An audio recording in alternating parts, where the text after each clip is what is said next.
Nintendo.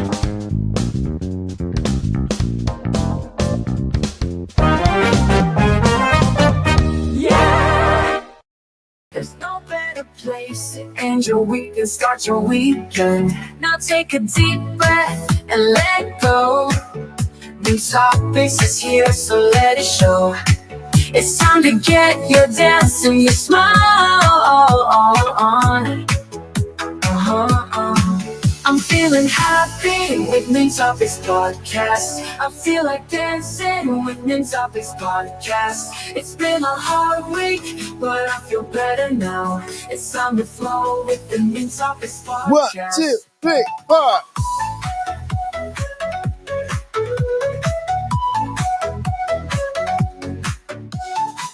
Welcome to the Nintopics Podcast. It is Friday, the best time of the week. I'm sorry. You guys can't argue. Friday is the best day of the week, right? It's the weekend. It's like the end of a hard week of work, right? It's the time when you get to rest, you get to sit back, relax, and guess what? Watch the Nintopics Podcast here with the best crew ever. So welcome everybody in the chat. If you're happy, some emojis in the chat. You gotta put emojis in the chat if you're happy. And we are here with the top crews. I said cruise. Did I say cruise? You did. Tom Cruise is not here. Sorry guys, he's not here. He'll be here next podcast. Jumping off buildings and stuff. But we have the best crew. Well, Paul is on his way. He's back. He's coming back from the Nintendo experience. You'll have the second half of the podcast to talk about that. But we have here DJ Joycey. Tell the mama. How you doing, Joycey? Yo, how is everyone this evening? I am not in my usual location, hence why I am not on camera. I'm trying to kind of put this together with a string and a cup. I can see you right now riding a horse. Yeah, that's totally me. We're out here in the field, specifically the Hyrule field. Internet doesn't come out this far, so yeah. But that's me on the horse, right there.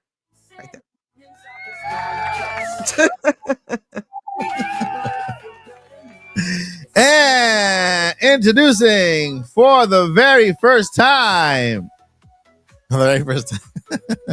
our brand new co-host to the Nintopics Podcast, N64 Josh. What is up? So good to be here. So stoked. Thank you so much for the opportunity to hang out with you guys every Friday night. Yay! Everybody in the chat, some hands, some emojis in the chat for Josh. Welcome, Josh. And we can't wait for the memories we'll make here in the podcast with Josh and everything awesome he has to share with us and with you guys. So make sure you give him all your love and all your emojis and all your welcomes. All right, Nintendo Switch 2. What is that? A Nintendo Switch 2? Yeah, it's a waffle maker. It's make believe. It's a waffle maker. I mean, waffle maker. It looks more like a toaster. It looks like a toaster. Nope, it's a waffle maker because I said so. You can toast your Egos. Well, that's right. There you go. Okay. Yeah. Thank you. Compromise is key, y'all. There you go. Like the Lego My Ego kind of thing. Yes. That's Nintendo. That is not the music we're looking for. There we go. All right. So welcome, chat. Welcome, everybody. And welcome to a new co-host, N64 Josh, to the family, the Nintopics Podcast family. Go ahead and make sure to subscribe to his channel. If you, whatever you're doing right now, stop what you're doing. Go over to N64 Josh. Hit that subscribe button. Like, just hit it. Just smash it. And then come back over here and give us some heart emojis if you've done so. Okay? All right. So today, we'll continue the drama without the drama, because guess what? The drama's over. We're going to hype today for Nintendo Switch 2. We are happy that we are in a brand new generation. Our co-host Paul Gill Network has already held the system in his hand. He played a couple games. He'll be later. He touched it. He's like Oh. right.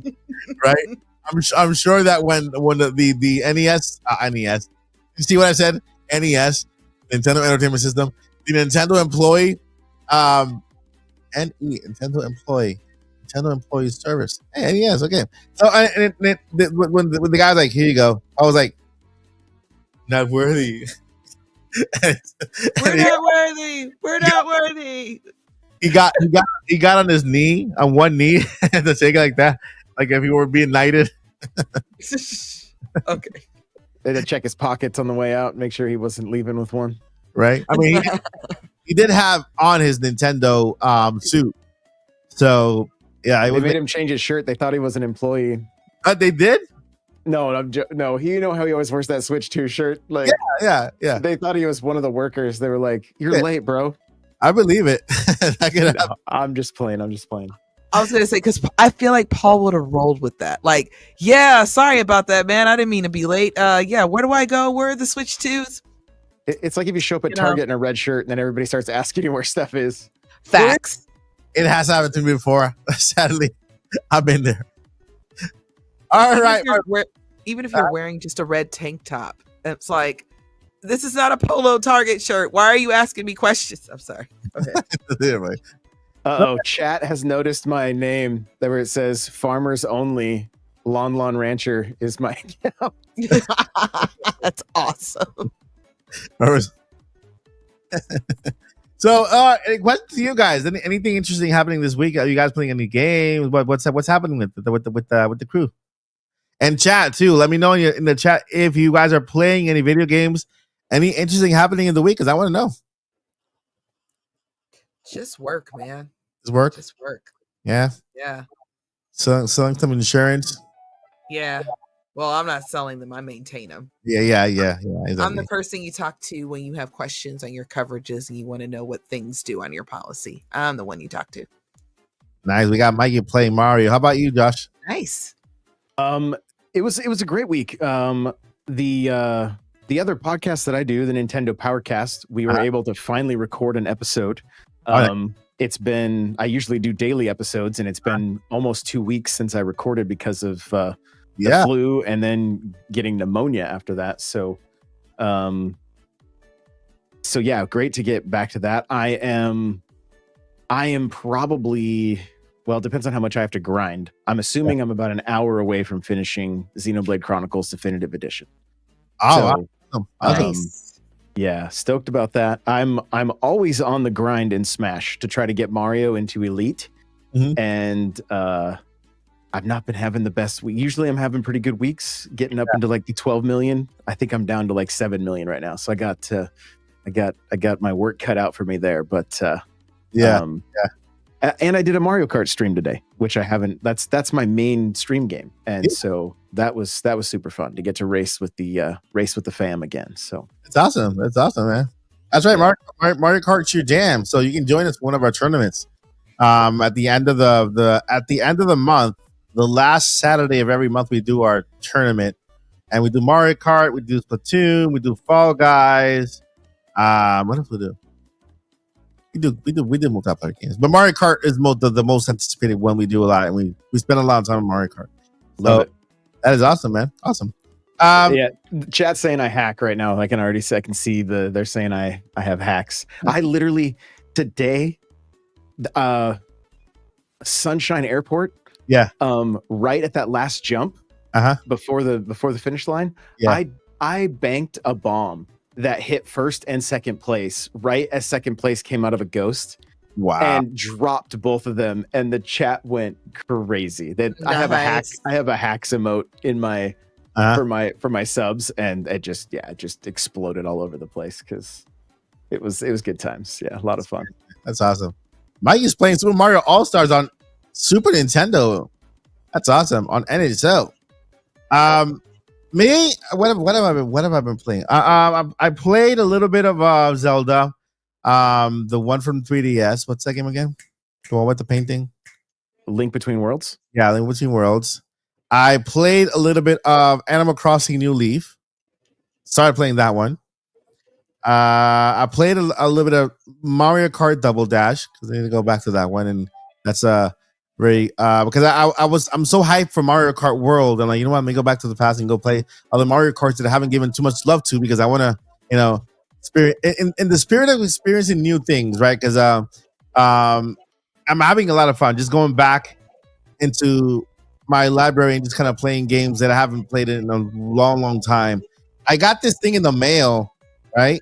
This little player here has a whole bunch of stuff inside. It's all right. I think I just picked it up one time and then never picked it up again. But it also has little games in there. I can't even play it because the screen's too small. So I'll give it away to my daughter so they can use it. But that's what I've been doing this week, other than working on Indie Mania. I mean, the summer. And that's basically it. Just gonna watching for that pre-order to happen. Come on, Nintendo. Yes. Exactly. Look right here. Look at this. You see? When do we pre-order? Yeah, that's we the all question. want to know. I got That that is the tattooed $1 million on question. my arm. When do we get to pre-order? I'm telling you, man. I'm like that meme. Just waiting by the road. Kind of just laying down there, waiting for the ride to come. It's like the old Mervin's commercials. Open. Yeah. But we'll talk about that right now, guys. We'll talk about that right now because we are talking about Nintendo Switch pre-order. We're going to talk about updates, information, what's the latest and greatest inside the world of Nintendo Switch 2, because we're now there. Right? We're there. And so, that's going to be today's topic. And let's see here. Let me go over the notes real quickly. A few updates in that regard. Nintendo Switch 2 pre-orders and update information. We're also going to be talking about we're going to be doing some sweeping and some cleaning, right? Some maintenance, and that maintenance involves I think we've been doing this on this channel a little bit, on a lot on X. I know Nate's been doing it like crazy, clearing up a whole bunch of crazy misinformation and a whole bunch of rumors that are out there, and just making sure that everybody knows what's what, right? So we'll be talking a little bit about that as well. So you guys know, we're not getting $90 game, guys. It's not happening. Don't worry about that. We got a super chat in here by Echidna. Thank you so much for the 2. Don't expect pre-orders until at least after the 16th. That's interesting because the 16th is the Nintendo Direct dedicated to Mario Kart World, where we should find more and why the game is $80. So that is a really good call out. Thank you so much for that too. All right, let's go ahead and get into the topics, shall we? You guys want to get into it? Let's do it. All right. So the first thing we got to get out of the way is an email that has been going around. If you have a Nintendo account, if you signed up for Nintendo, right? Because Nintendo.com is one of the places you can go to sign up. If you have a Nintendo account, you've been there for a while, to sign up to get alerted when pre-orders are going to be available. Okay. And so emails have been going out, but the last ones went out. Unless chat received anything recently, you guys can go ahead and put it in the chat that they will be able to start pre-ordering their systems on May 8th or May 9th. May 8th. May 8th. Yeah, May 8th. Okay. Now, disclaimer here. It's an old invitation before all the cancellation happened. Before Nintendo canceled pre-orders, that was the email that was going out for May 8th when you signed up. Okay. So as of right now, all we know is that Nintendo did halt the pre-orders.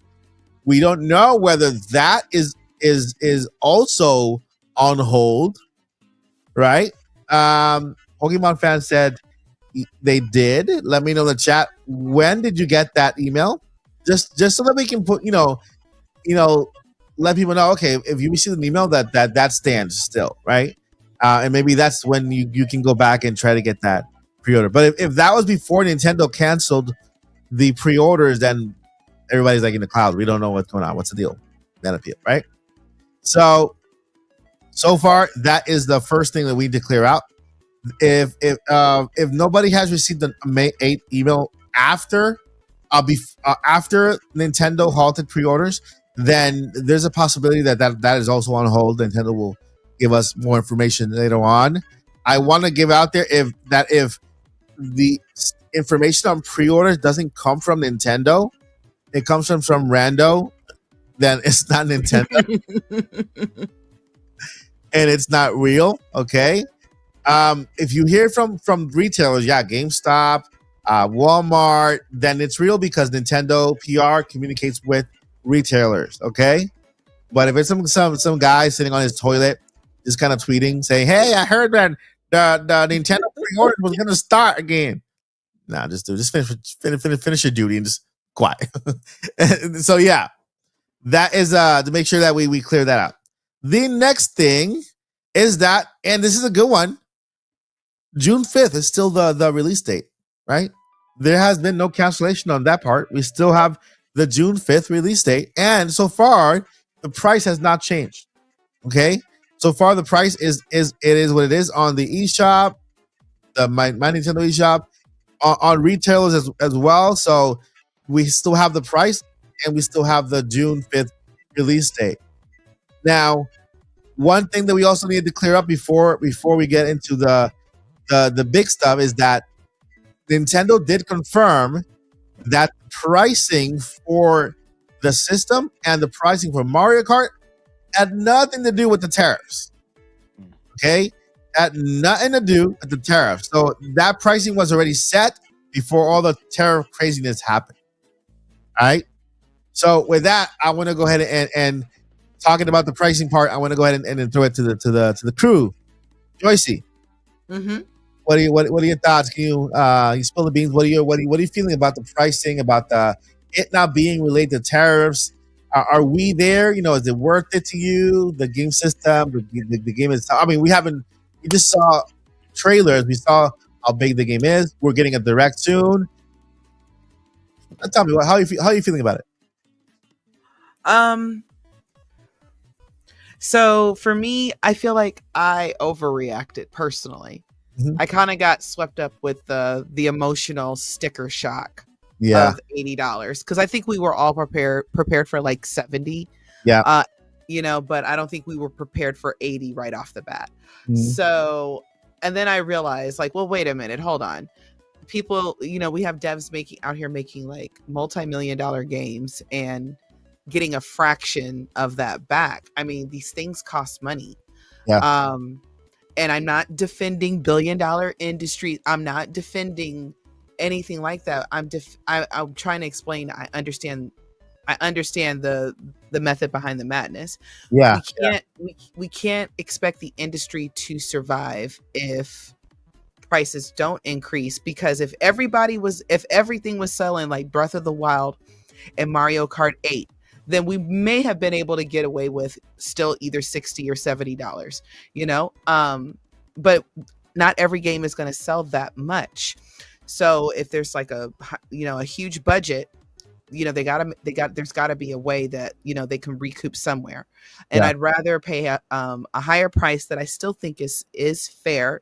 I didn't say I liked it, mm-hmm. but I said it's fair. Then I'm okay. I'm at peace with it, because it boils down to, it's kind of like I got on my soapbox here last week. So mm-hmm. I'm gonna spare you guys that again. But it mm-hmm. boils down to, do I want it? Yes, I do. Do I need it? Absolutely not. But do I want it? Yes, I do. That's the end of the discussion. So I'm going to make provisions to try to obtain my Switch 2 and all the games that I want, which that alone is probably going to come out to be more than the Switch 2. So that's where I'm at with that. I'm excited. I'm hyped. I'm happy. I'm glad we're kicking off 10th gen. Mm-hmm. From what I've heard so far from people that have gone to the Switch 2 experiences, the couple that have happened so far, YouTube doesn't do it justice. You kind of have to see it, in person to really see the difference. And to see what we're working with, here power wise, especially on games like, Mario or Mario Kart. I'm excited for the direct coming up as well. Because I know there was a little bit of heat about the free roam part of this game. And what I kind of have to say about that is Nintendo is so good about giving us little breadcrumbs of their games before they really, really lay it out there and say, okay, this is what this game does. And these are all the modes and these are all the things that happen and everything. I still think that these are breadcrumbs. And I think the direct on the 17th is going to really kind of lay it all out and we're going to be completely blown away. At least that's what I think. Yeah. I always go back to the same example, Breath of the Wild, when it was first revealed at E3, and the treehouse seemed like we had like 20 billion hours of treehouse. And you don't realize they're in the exact same place. And then when you get the game, it's like, oh, there's way more than what we saw in the treehouse. So I feel like Mario Kart World is going to be the exact same thing. It's like, oh gosh, there's so much more to do. It's not just free roam where you're just randomly just driving. There's actually some things to look at and collectibles possibly. So I'm excited for all of it. This is a great way to kick off 10th gen. I'm excited. It's awesome. Yeah. To kind of piggyback off that, like I was on Nintopics Podcast on Wednesday, and Thunderstash and Tucker were on that. Tucker was a guest as well.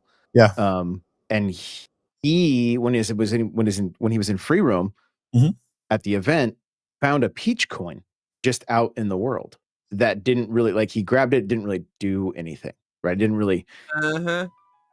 And so listening to everybody kind of talk about this game that's gone hands-on with it and everything we've seen, I think the build that they've been showing off is not final game by any means.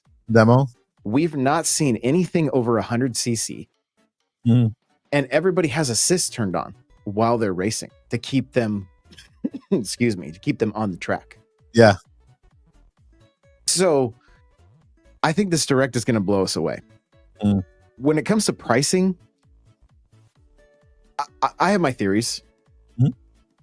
My frustration isn't in the fact that, like, I've literally had people scream at me on like X and Twitter and stuff for saying that gaming is a business. Like, they don't quite understand. Like, some people just don't understand that that's what this is. It's ultimately a business at the end of the day. Yes, it gives us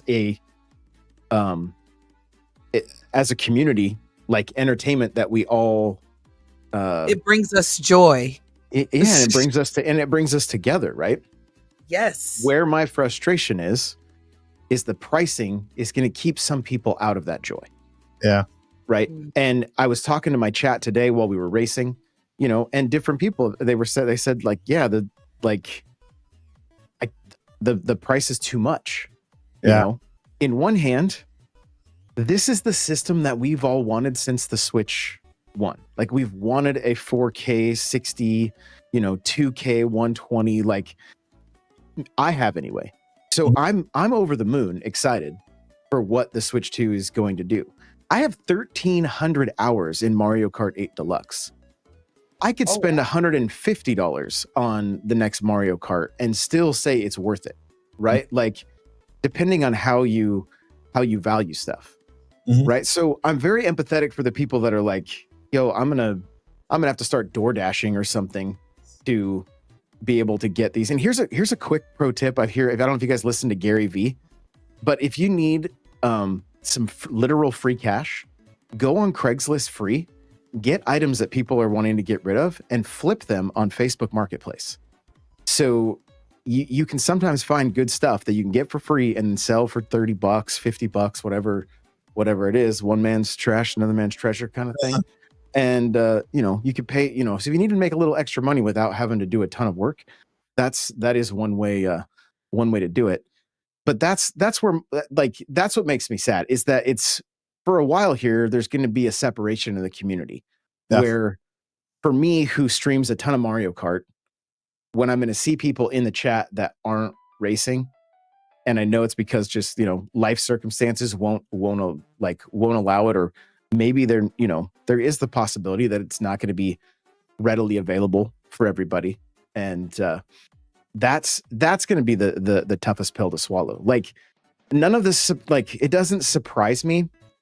I tweeted about it beforehand. Like, I did not want to see a 3DS fiasco from Nintendo. I really was hoping that they weren't gonna, in a sense, go full Sony, and then to see that past Sony CEO talk about how he thinks the price is what I think it was Sean Layden who was saying, like, he's like, oh, I'm not really surprised by the price when you've got exclusives like this and whatnot.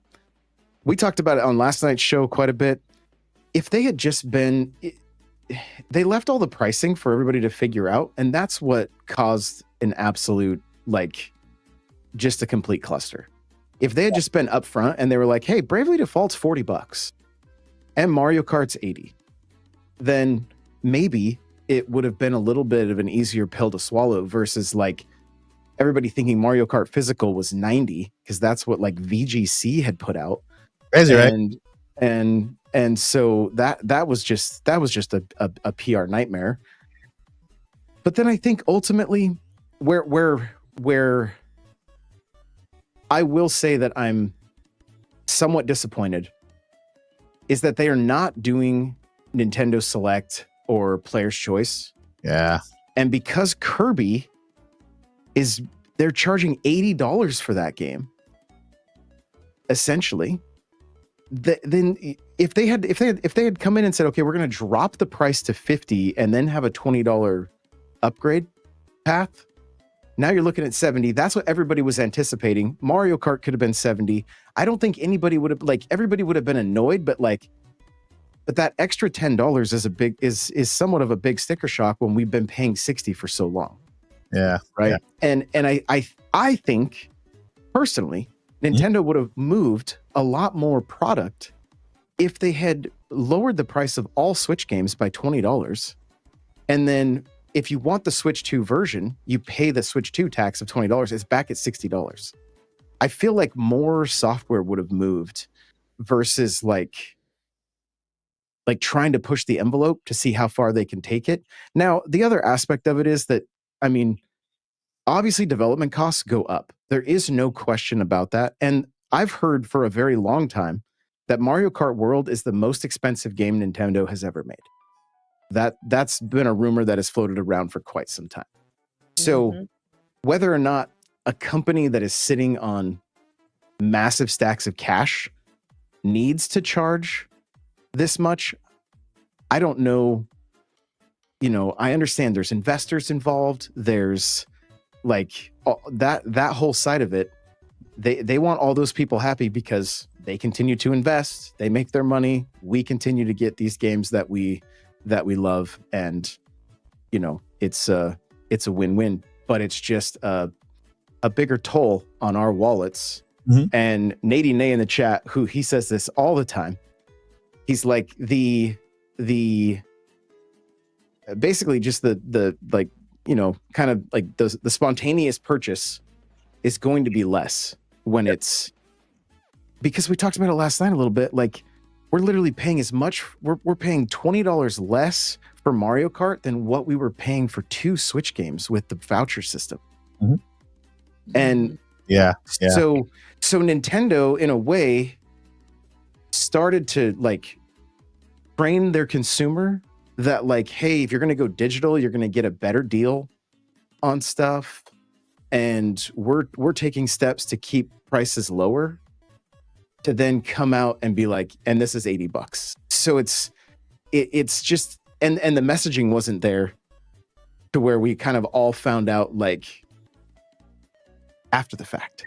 And that I think is what really was just, you know, it was a wildfire that they weren't doing anything to put out. And it was, it killed a lot of the hype. Going back and watching the directs and stuff again, my hype levels are high.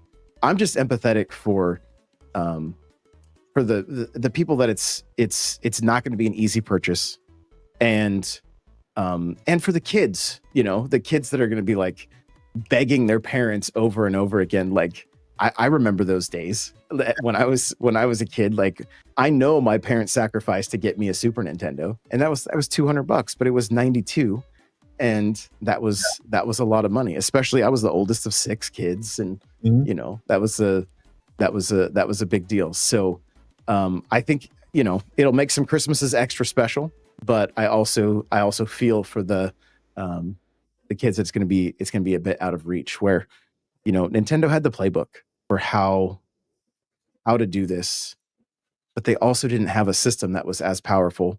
And the games, you know, the Switch had a lot of copy pasta games that were from the Wii U and then brought over. They were able to save a ton of money in those dev costs. So I think those savings got pushed to us, and now we're paying a premium for a premium product. It's just not an easy pill to swallow. And some gamers are just ruthless when it comes to this stuff, and they think the companies owe them, you know, whatever. I don't see it that way at all. And if anything, the vocal minority has shown us that they don't move the needle at all, because Pokemon still sold tens of millions of copies that they were all boycotting, and it didn't happen. So at the end of the day, I think we're all going to end up still getting it and paying for it, but it is a bit of a tough pill to swallow. Yeah. So there's a couple. I agree with everything you said. I can have empathy for both sides, right? I can see people who say, yeah, it's worth it. I can see others who say, no, I've never paid this much for a game before. But yeah, I do agree that if Nintendo would have been upfront with the pricing of the game in the Nintendo Direct, even the pricing of the system itself, because even the pricing of the system itself is not even the big deal, because you were expecting $399 to $349, and that's what we got, $349 for a system that is a current gen system that will eventually get even better, you know, down the line. So it's future proof, and we're getting all the current games on it. So the system is not even the issue. Game wise, I shared something the other day that I think is what's happening. This is the biggest Mario Kart game we've ever gotten. Mario Kart World. If you see everything that we could do, in the beginning, this is just the beginning of the game without all the extra content that's coming. If you even look at the racers that we have here, we have a fish racer, we have a cow. These are filler, cool, but filler racers to the ones that's coming in, right? Link is not even in there, you know. So we're getting racers, we're getting extra content, but Nintendo off the bat, they gave us the biggest Mario Kart ever, instead of psychologically dividing the game, giving us a base Mario Kart game, Mario Kart Classic. Let's say Mario Kart 8 Deluxe, same game, better graphics, right? Then free roaming, all this extra stuff as an additional bonus. You can pay $20 extra if you want. This will make the game affordable for those who want to pay $60, and for those who want the extra content, those who want a free roam, those who want the extra pizzazz and things that are coming in the new Mario Kart, then they can.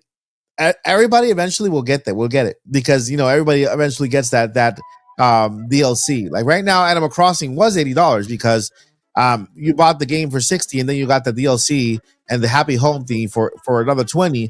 That was $80, right? And so if you look back, it's always been that way. We got the $60 game, and we got the additional content. You're part of NSO, you get it for free. What is Nintendo doing? They're giving free upgrades to NSO, right? For the Zelda game and both Zelda games and the Kirby game. For free upgrades for NSO. So if you're part of NSO, you get the free upgrade plus expansion pack. For Mario Kart, it's a huge world. It's worth the $80. But Nintendo should have just split that game. Look at the world. Look how huge it is. And if you look at all the ways you can race, and again, I need to emphasize this is only version 1 of Mario Kart. This is not even with all the extra additions and all the extra things that are coming later on. I'm going to pull up the map for Mario Kart here, and then show you all the ways you could race just by this map. Let's see here if I can find it. But it's crazy. like all of the routes you have, all of the races you can do, not counting the races. I think you got about 30 courses, right? 29 to 30 courses there. Plus, you can race towards the other course in different areas, so it all interconnects. I think it's easier if I just share my X account because I have it there. Let's see here. X account there. I did share this map just to let people know, man. This game is this is just version 1 of Mario Kart. Okay, so each of these little areas here is its own course, but then you can race from here to here. You can go to here. You can use this one. You can use that one. You can use. I mean, there's so it's fully open world, right? And if they are going to add additional courses, who says this is just one part of the world? It's called Mario Kart World. So this is just one continent. Maybe they're going to add another one with the same exact. When they add Hyrule, they can't add it here. Everything is taken already, right? Right, Joycey? Mm-hmm. When they add all of these other worlds with Hyrule and the Animal Crossing, I'm not sure if it's here. I don't think it's there. They're going to add it somewhere else. They're going to open other worlds within this Mario Kart, and hopefully at $80 they don't charge for that, because that's what you call DLC. This is insane. Like what they've done here. Not only do you race on each 29 or 30 of the tracks, but you can. I mean, look at this. It's just crazy, right? So I see how much work it went into version 1 of Mario Kart World. Once they expand it and they add all the other areas of the world beyond what we're seeing here, I'm like, this is it's a massive undertaking. So you're right when you heard about Mario Kart World being their biggest development, game yet, and so and we still have a direct, and we still have a direct coming to see what's happening. The fact that there's a direct after all we've seen, we know that there's still a ton here, right? And I'm of the mind, kind of like what you're saying, that there's probably going to be a drip feed of content for, I would assume, at least a year that may be included in the price or in NSO potentially. Yeah, and still have plenty. Because look at the way they treat Splatoon, right? The Splatoon continues to get a drip feed of content. Yeah, and almost like season passes. Yeah, and so like if they do 2 years of season passes or something like that at that $80 price tag, like. Because my thing with this game is I just want as much after playing 1,300 hours of the last game. Like 96 tracks is great, but it's still not enough, if you will. Yeah. And so I just want to see this game last a very long time as well. Question: this is the Mushroom Kingdom, right? This is just the Mushroom Kingdom, because I see the castle right in the middle. From everything I've seen, we've got like a Donkey Kong. Like that, you literally race on like the original Donkey Kong arcade game. Yeah. So I think there's bleed over, but I mean he's basically part of the Mushroom Kingdom. Yeah, he's part of it. I think they did that with the movie. They kind of merged everything together. Yeah. And so let's pretend they add another world and it's just Hyrule, and it's the entire map of Hyrule with Hyrule Castle right in the middle, and everything else. Everything else, you go to Death Mountain, right? And you race in Death Mountain, and Death Mountain has its own area, and then you race and you go over to the Gerudo in the desert, and there's so many other tracks in the desert there. And I mean, they literally made this a world. Like if this is version 1 of Mario Kart, version 1, I hope they don't really $80. Like I said, if they were planning on making the game this big, then just do a Mario Kart and add the regular courses that you do at the beginning, and and then sell that for $60, but then go ahead and take all these extra content and then add it as an addition to the game. That way people have a choice, and it feels in their minds like, wait, the game is still $60. If I want this, I'll just pay $20 extra. You're paying 80, but it's not the same thing as seeing the full $80 price tag on there, right? So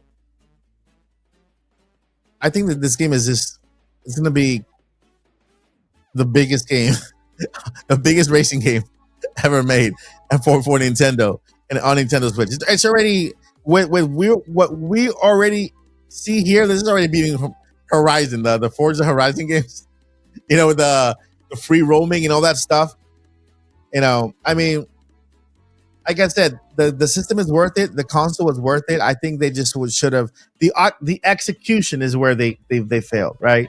The hype is still there. We're still very, very excited. We're all gonna get it, right?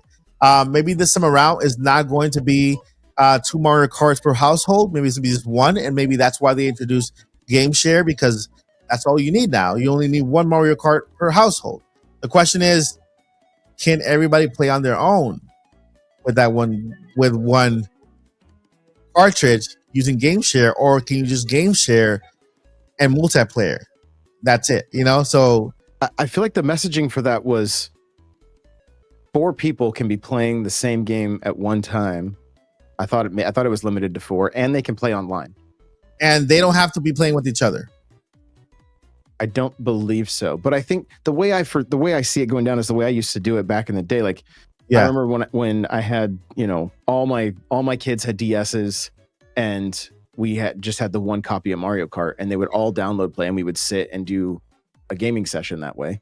Yeah. And then when we were done, they would just shut their stuff off, and and that was it. So, but the fact that you can essentially download the full game and then be able to go online.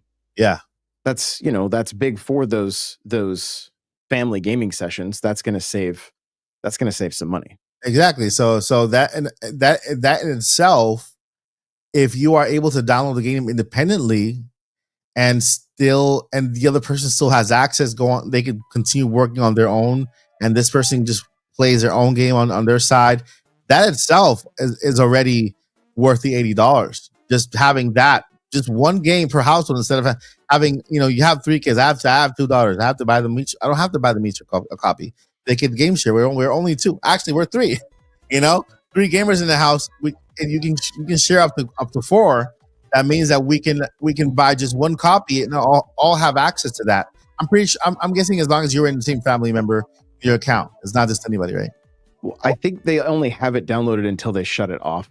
Is my assumption. It's not like the digital card, right? Where they said they can also like essentially borrow it for 2 weeks and play it exactly how they want, right? Yeah. So I think the download play is like, think about it as like, hey, we're having people over. You don't need to you don't have to have a copy of the game. You guys can download play. We can all play online, whatever. Yeah. And then when they shut their stuff off, they lose the game. But the digital card works in such a way that, like, your daughters could borrow that copy of the game for up to 2 weeks before it gets pulled back. And then, but when that's the case, I don't think more than one person can play at a time. Okay. Even with the digital sale, the digital borrow one, right? The digital. Yeah, it's basically like if you had the physical cart, if they're playing it, but they could probably game share it from their Switch too. I see. During that session or whatever. So yeah. I mean, we do that anyway because my daughters have my account on their Switch, and they just have cloud save off on their Switch, so it's safe for the system. But same thing, kind of same thing. But what do you think, Josie? Final thoughts on Mario Kart? I'm looking at this map and I'm like, I feel like it's so much bigger than what it appears to be. Yeah. You know what I mean? Yeah. I'm like, and I feel like I feel like that's the main map, but then as you play the game and open up other things, it's going to be even more. So yeah, I'm not a Mario Kart fan, y'all. So I'm like really excited, surprisingly. Yeah. And that's, you know what? That itself a Mario, you saying that you're not a Mario Kart fan, yet you are very excited for the game. I think that's mission accomplished for Nintendo. They did a good job in presenting and making a game that brings in new fans, new people into the game. And you're right. Like if you look at the map, this is just like we're just looking at the map from afar, right? But if you look at every single kingdom there or every little area, that's its own race. And then you're looking at every single road, how it interconnects. That's also another race, because you can race from, what is it, a relay? What do you call that? It has another name. Relay. Is it a relay? The one where you have to beat the timer? You have to be at a certain position before the timer ends. If not, you get eliminated. I think you have to be number 12 out of 24. I'm not even gonna pretend to know.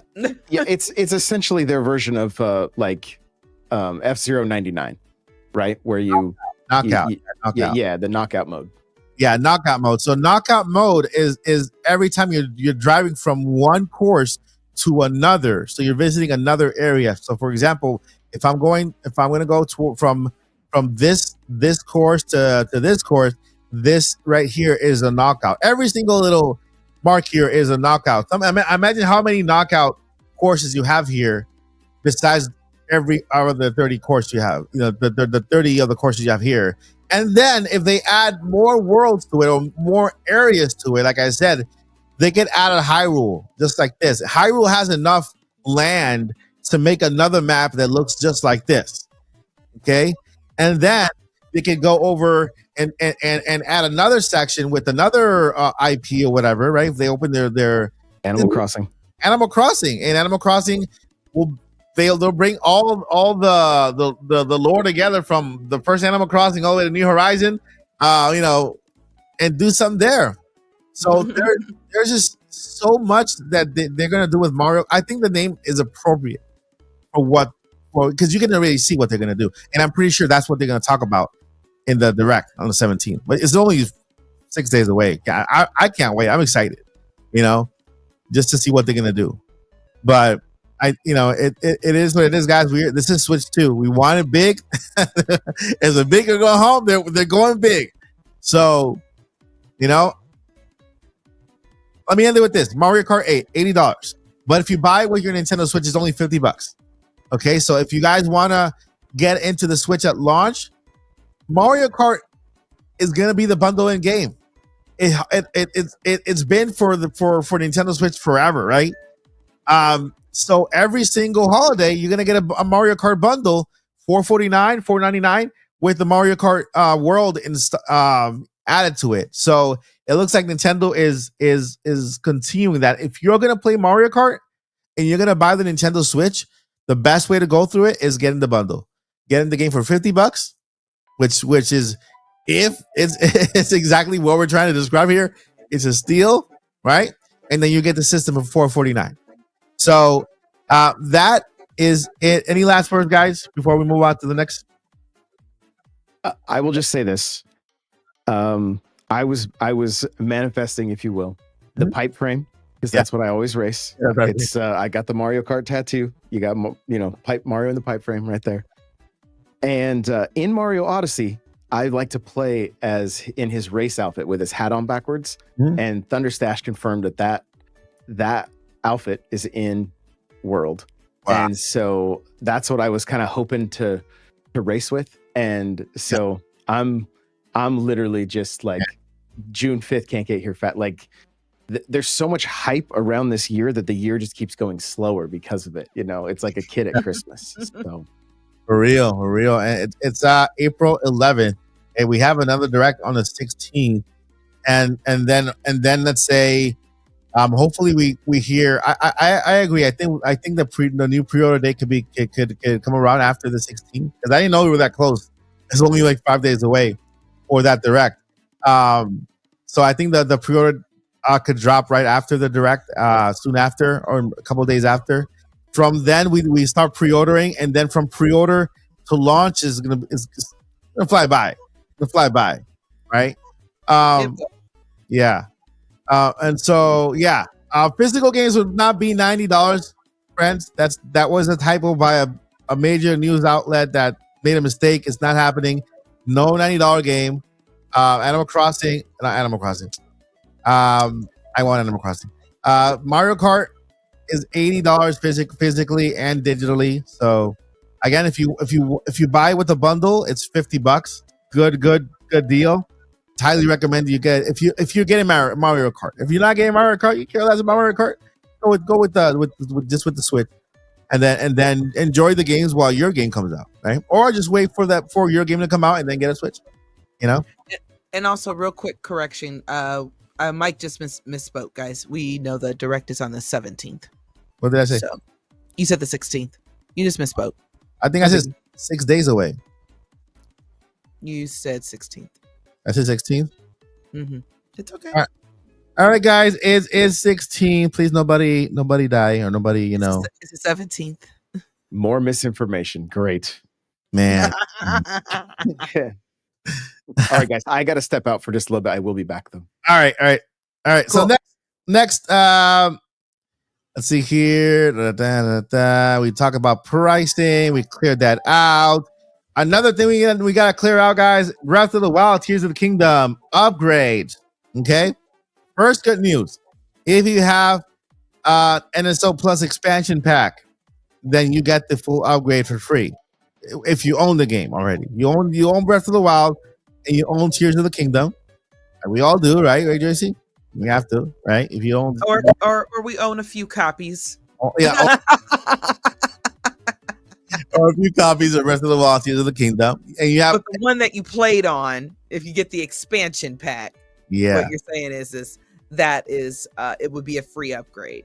So that's also a way if you guys do not own Breath of the Wild or Tears of the Kingdom, if you wanted to get the Switch 1 version and then use that on your Switch 2, and if you have the expansion pass, that's the other way to get the upgrades for no additional costs. That is just the brightest and most important and intelligent thing said on this podcast. Okay, so follow what Joyce said. If don't wait for Switch 2, get it on Switch, and and of course you'll get it at a discounted price. And if you have NSO, free upgrade to that. The other thing we need to clear out for that, I know a lot of you have heard this already, but if you are buying Tears of the Kingdom Breath of the Wild for the first time on Nintendo Switch 2, it does come in the cartridge, like that you'll see in the box. The bottom says full game included plus update. It's all included in one cartridge. That was already cleared. It's been on the box forever, so I don't know how that got out of hand. With all the craziness that was happening, people just started spreading all the information. That's been on the box, but people more focus on criticizing the box. Let me pull it up because this is hilarious. Criticizing the box than reading the information on it.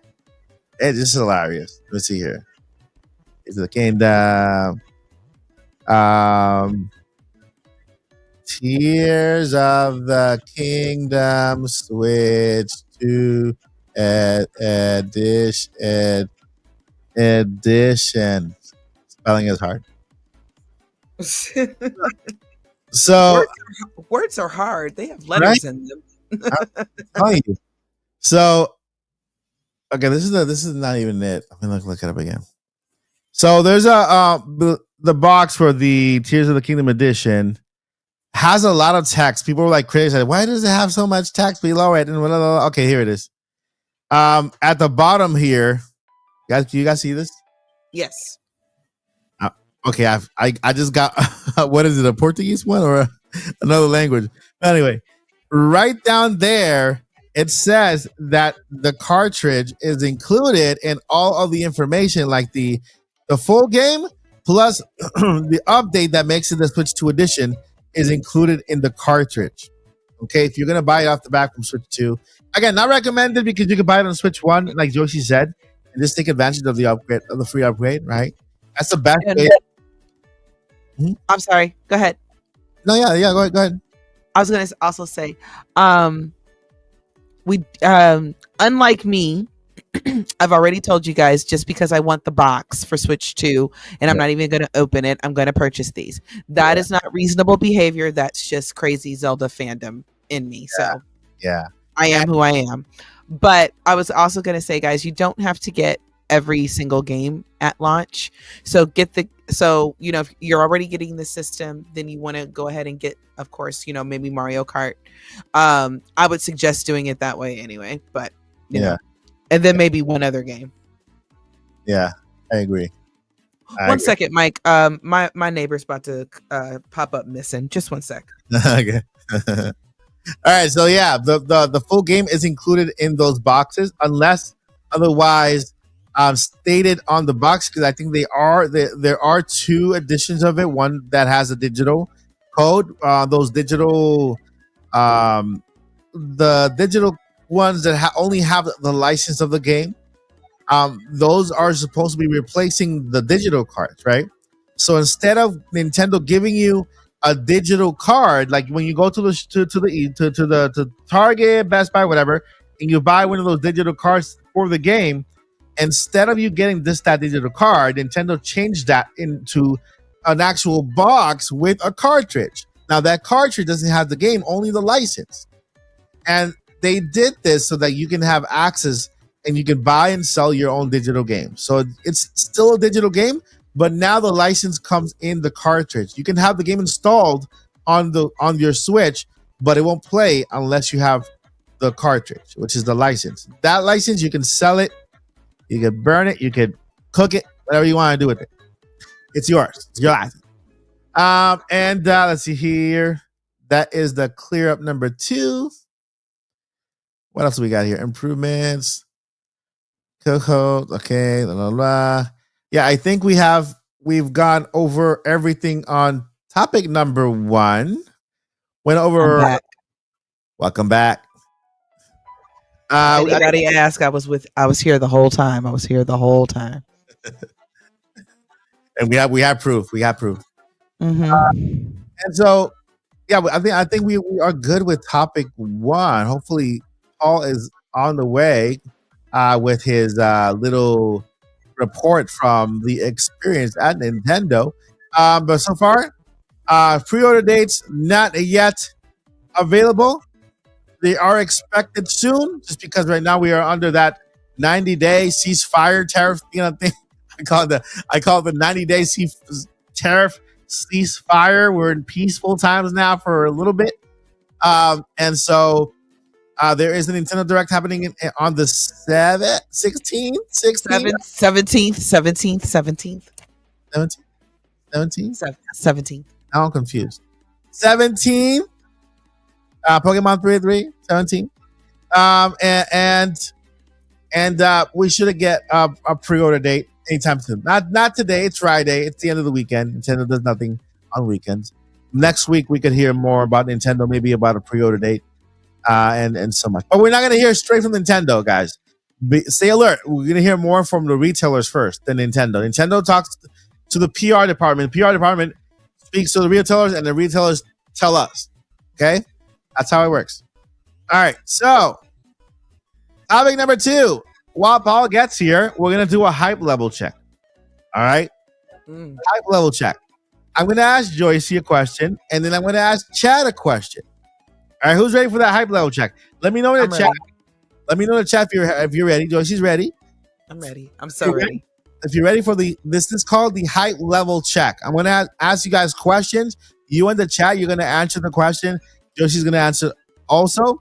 And we're gonna get to this until Paul arrives any minute now, so we can get some updates for hopefully Paul has made it through the traffic and made it home, and then and I can always rant about yeah, of course, yeah age of calamity. Imprisonment. I wanted to say calamity, and I'm like, no, that's the other one. Age of imprisonment. Yeah, they could have just called the imprisonment war. They just did it because fans were calling it that. Man, come on. I genuinely believe that. I genuinely believe that. Yeah, so they can say, "Oh, it was our idea, our idea," but they actually they had their pulse. We willed this into existence. Yeah, that's what I feel. Exactly. Yeah. So we got Boo Mini with one gifted. Boo, you are awesome. You are the honorary podcast host. Thank you so much for the gifted on the channel. And then welcome to Justin Richards, a new member here at the Odyssey. I hope you guys will enjoy all of the perks and everything. Thank you so much, Boo Mini, for gifting that membership. And then we have a super chat by Demonic Brawler with the 5. Thank you so much. Thanks, Mike. Now I'm wondering how bad a Cook Switch 2 cartridge tastes. Yeah, maybe just put a little salt on it. It'll be all right. Just a little salt on it. Hot sauce. Buffalo sauce. Put a little hot sauce on it. Now I want wings for some reason. Like, I seriously, I never got the urge or even the curiosity to taste my Nintendo Switch cartridges. I don't know why. I was just like, for what? And I understand that some people do it like for quote unquote research purposes, and some people are just curious. But on average, I really want to know. In the chat, y'all tell me, did any of y'all for real were curious enough to lick your Nintendo Switch cartridges? I'm just really curious. Now I'm actually curious now. Like, I want to do it now. Because I'm like, wait, why have I tried? Like, what is stopping me from doing it? I can do it. I just don't. But why though? I don't know. Just because they say I can't.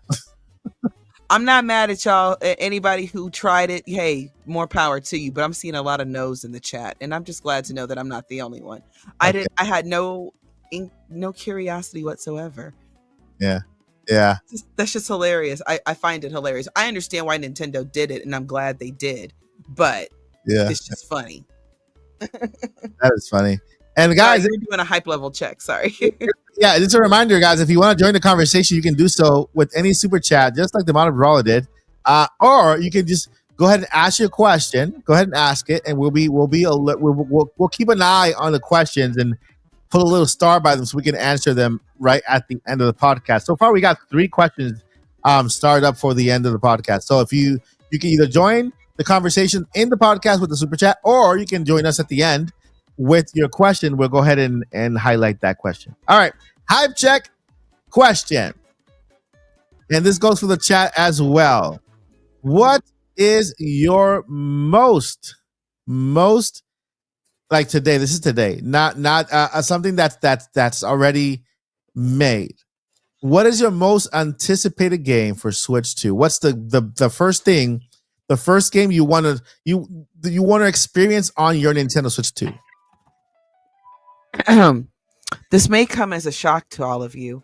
Mm-hmm. But actually, I'm really no, it's no shock. I just want to play Age of Imprisonment. There is no shock. Yeah, I want to know how this is working, because I have a theory of how that game's going to go, and because they specified that it is canon, so this isn't what could have happened. This is what did happen, and if my theory is correct, I'm so excited. We're getting more story than just the Imprisonment War story over and over again. We're getting more. We're going in depth. That's awesome. I'm looking forward to it now. Good more. Mm-hmm. So we got Donkey Kong Bonanza. We got whatever Monolith is making. Call of Duty. Ocarina. Well, Blue Mini. I'm gonna give it to you. I said something that's made, but I'll give it to you. Ocarina of Time remake. Okay. Mario Kart World. Mr. Black said Zelda.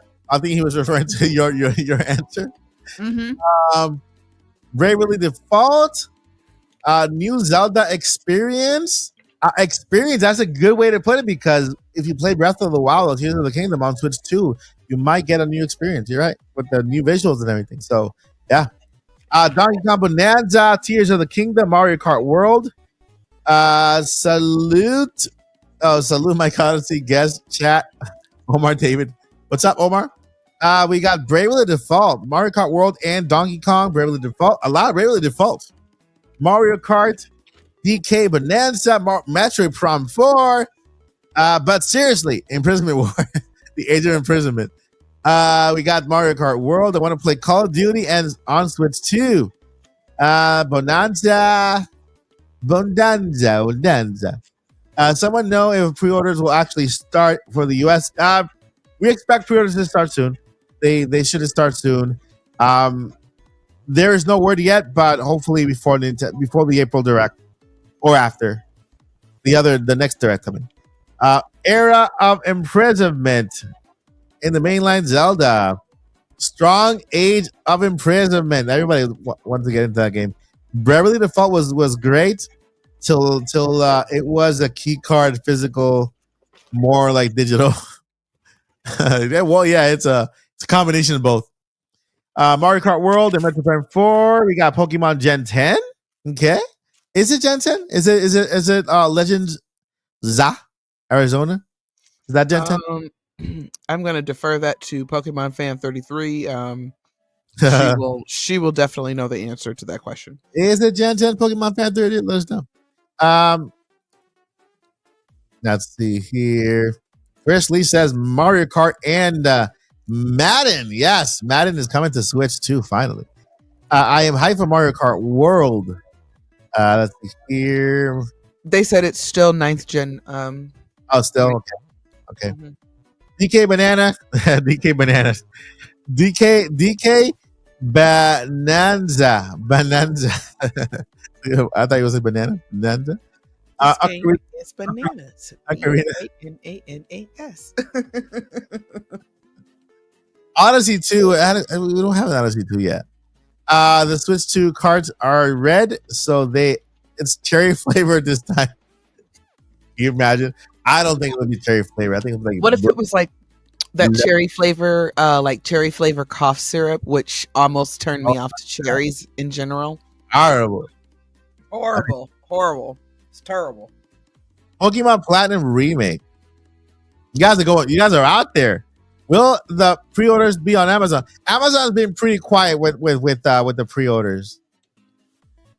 They've been. I imagine it will because in the UK, I think it was the UK that had them that Amazon had the Switch 2 pre-orders and they sold out in like 10 seconds. Yeah. All right, let's see here. All right, so I think everybody. Final Fantasy 7 remake. Good. Yes, that is on my list. Odyssey 2 doesn't count because it's not out yet. Luigi's Mansion 4 doesn't count because it's not out yet either. All right. Of the games announced, what are you hyped for? That's what we meant.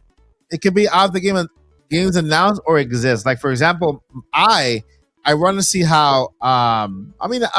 This is the thing. I was happy with Tears of the Kingdom on Nintendo Switch. Right. I had fun. You know, I didn't. Visuals were okay to me. We're fine, right? I think it's because I'm not that kind of person that like looks for the hyper realism stuff. But it was fine. I mean, eventually we'll find out, Joyce, when we get to play it in Dallas in only a week and a half. Yeah, so we'll find out. But let's see what the other one is. Okay, what is the number one accessory you want to buy with your Switch 2 day one? Chat and Joyce. If possible, does the Pro Controller count as an accessory? I kind of feel like it's like a must-have.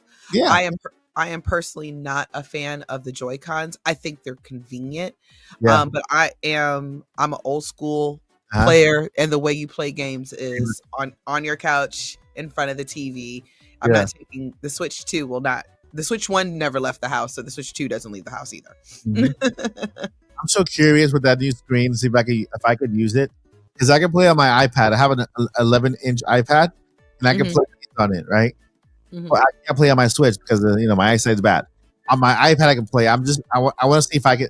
It'll be such an incredible joy if when I get to that experience and I look at that bigger screen and it works for me, because then it'll be the first time I can actually do videos and play games on the road, because I never played games on the road with my Switch ever.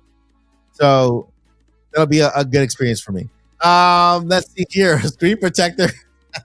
That's hilarious. Of course, that'll be a number one accessory with that bigger screen. You need to protect it. We got the game controller, and Paul Gale made the. Oh. Wait, where's Doug, man? Where's the Mario suit and the Switch 2 shirt? And where's Doug? I don't think we can hear us. Oh, I don't think he can hear us. So I'm just hopping on now. We're alive, right? Oh, yeah, he's frozen now. Okay. I just put my suit to the side right now because I don't want to get it kind of crunched in the seat, but yeah. How's it going? Welcome. We're so glad you're here. Today, but I did see Bill again for the first time in a few years. Nice. Nice. Bill who? Bill Murray? Bill Trinan. Bill Trinan. Oh, Bill. He was in LA. Mm-hmm. He was also in New York. So I wonder if he's traveling from experience to experience. He's got to be. Cool. We might see him in Dallas. Yeah, I could see him being in Texas next week. Yeah. So all right, Paul. So we're doing a hype check questions. I'm pretty sure your hype was over the roof already because you touched it. You put your hand. You put your hands on it, Paul. How dare you put your hands on it? Oh, so good. Oh, so Did cool. you smell it? Did you smell it? I gave it a taste test. Did you do the taste test for the controller? Or to lick a Nintendo Switch 2. Really? No, Wait, did you lick any of the cartridges? I asked you that in our Discord. They didn't have the cartridge out and available to lick, so no. Okay, so when you actually get your first cartridge, will you taste it and report back? I don't know. You can't go back. You only have one opportunity. Okay, see, chat, this goes back to my earlier question when I asked you guys if any of you had honestly licked any of your Switch 1 cartridges. So I'm proud to say that a lot, and no shade to anybody who was curious and who did, but to all of us that said, no, we are not interested in licking our Switch cartridges, we have an aversion to these things. Paul obviously has not thought of this either. So, yeah, that's saying something. And I've thought about it, and I'm now thinking about doing it. So we'll see. We'll see. But Paul, we got to first. You can answer the two hype questions we already asked, and then after that, we're gonna get into your experience. We gotta pick your head, pick your brain, give us your thoughts. If you have any videos to share, send me the link so I can highlight them, and then I can go ahead and highlight them on the podcast so people can see. They're uploading now. Most anticipated game. They want you the first game you want to play on Nintendo Switch 2 once you have it. I mean, you already played it, but like when you get your own, what's that first game you want to play, and what is the first accessory you want to buy once you get your Nintendo Switch? Let me see if I could go backwards with that. First accessory, the Nintendo Switch 2 Pro controller. Yeah. That thing feels Good choice. So good. Really? Oh, I like it. It's a big difference. It's a really good quality improvement. And I love the Nintendo Switch Pro controller. That is my controller of choice. And this just feels more premium. The plastic feels of a higher guard. The little bit of a division in the controller face versus the prongs is just enough so different that, I mean, it already was different between those two types of plastic on the regular Pro controller, but like now, a little bit more pronounced. That it's kind of elegant. The top colors being different, good. There is no joke when it comes to the Easy Glide sticks. How Nintendo was saying, we went back to the labs and we wanted to make the new analog sticks really smooth and no noise, no bounce back. They are slick. There's something different about them. And I was playing Street Fighter violently with it. I was dashing back and forth to get the pink sparks in Mario Kart World.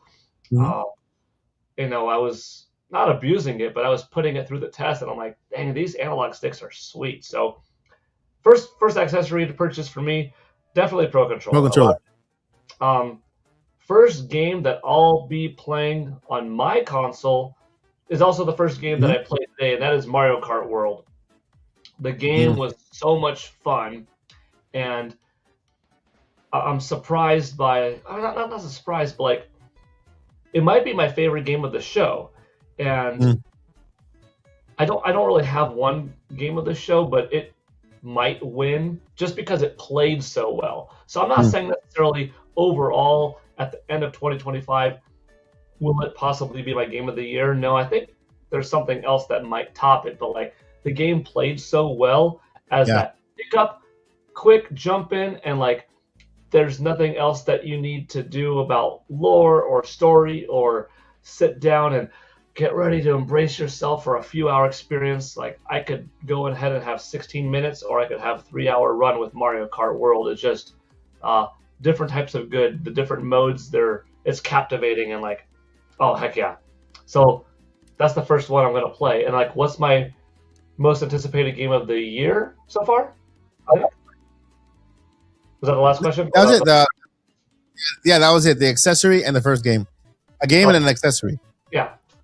Yeah, and then we have a third question here. Justin Richards with $5 super chat say, Paul, Gail, is the D-pad on the same as a Switch Pro controller, or is it better? Better. So I played Street Fighter 6, and I'm a huge Street Fighter guy.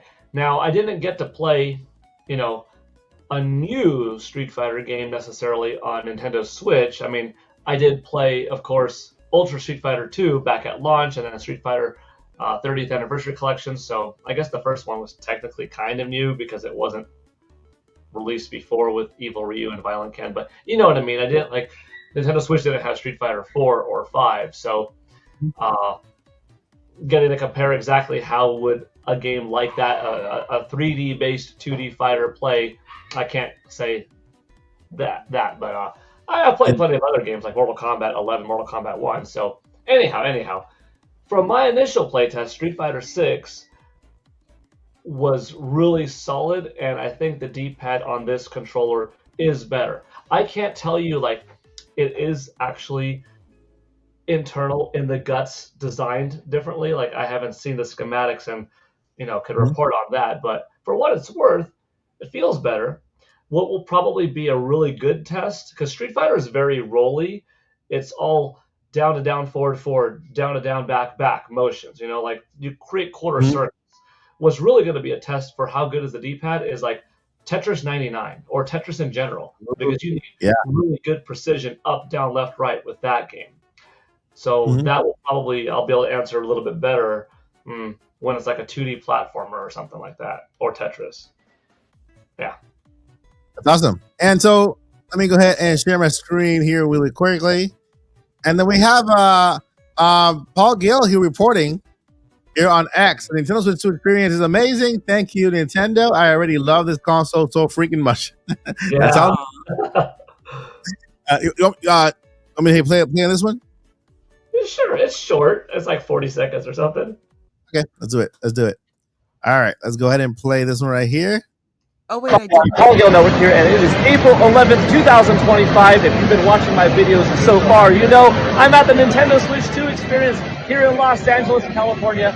I just got to play Mario Kart World, and wow, what an experience it was. First, I played in this beautiful home console mode on the TV, and then I got to play on this amazing 8-inch diagonal Nintendo Switch 2. What an experience. The game is fast, it's fluid, it's colorful, it's big, it's bright, the controls are responsive, the sticks glide well, the buttons feel good, like the game is so much fun. I can't wait to play more. Thanks for watching, and stay tuned for more as I continue to deep dive in this amazing system. That's awesome. This is a good report.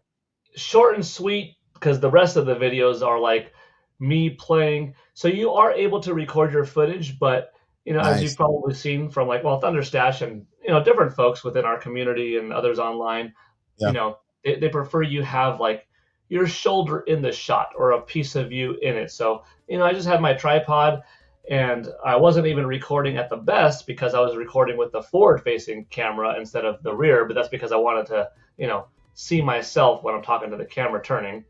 That's a good question. They do allow you to bring a tripod? Yeah.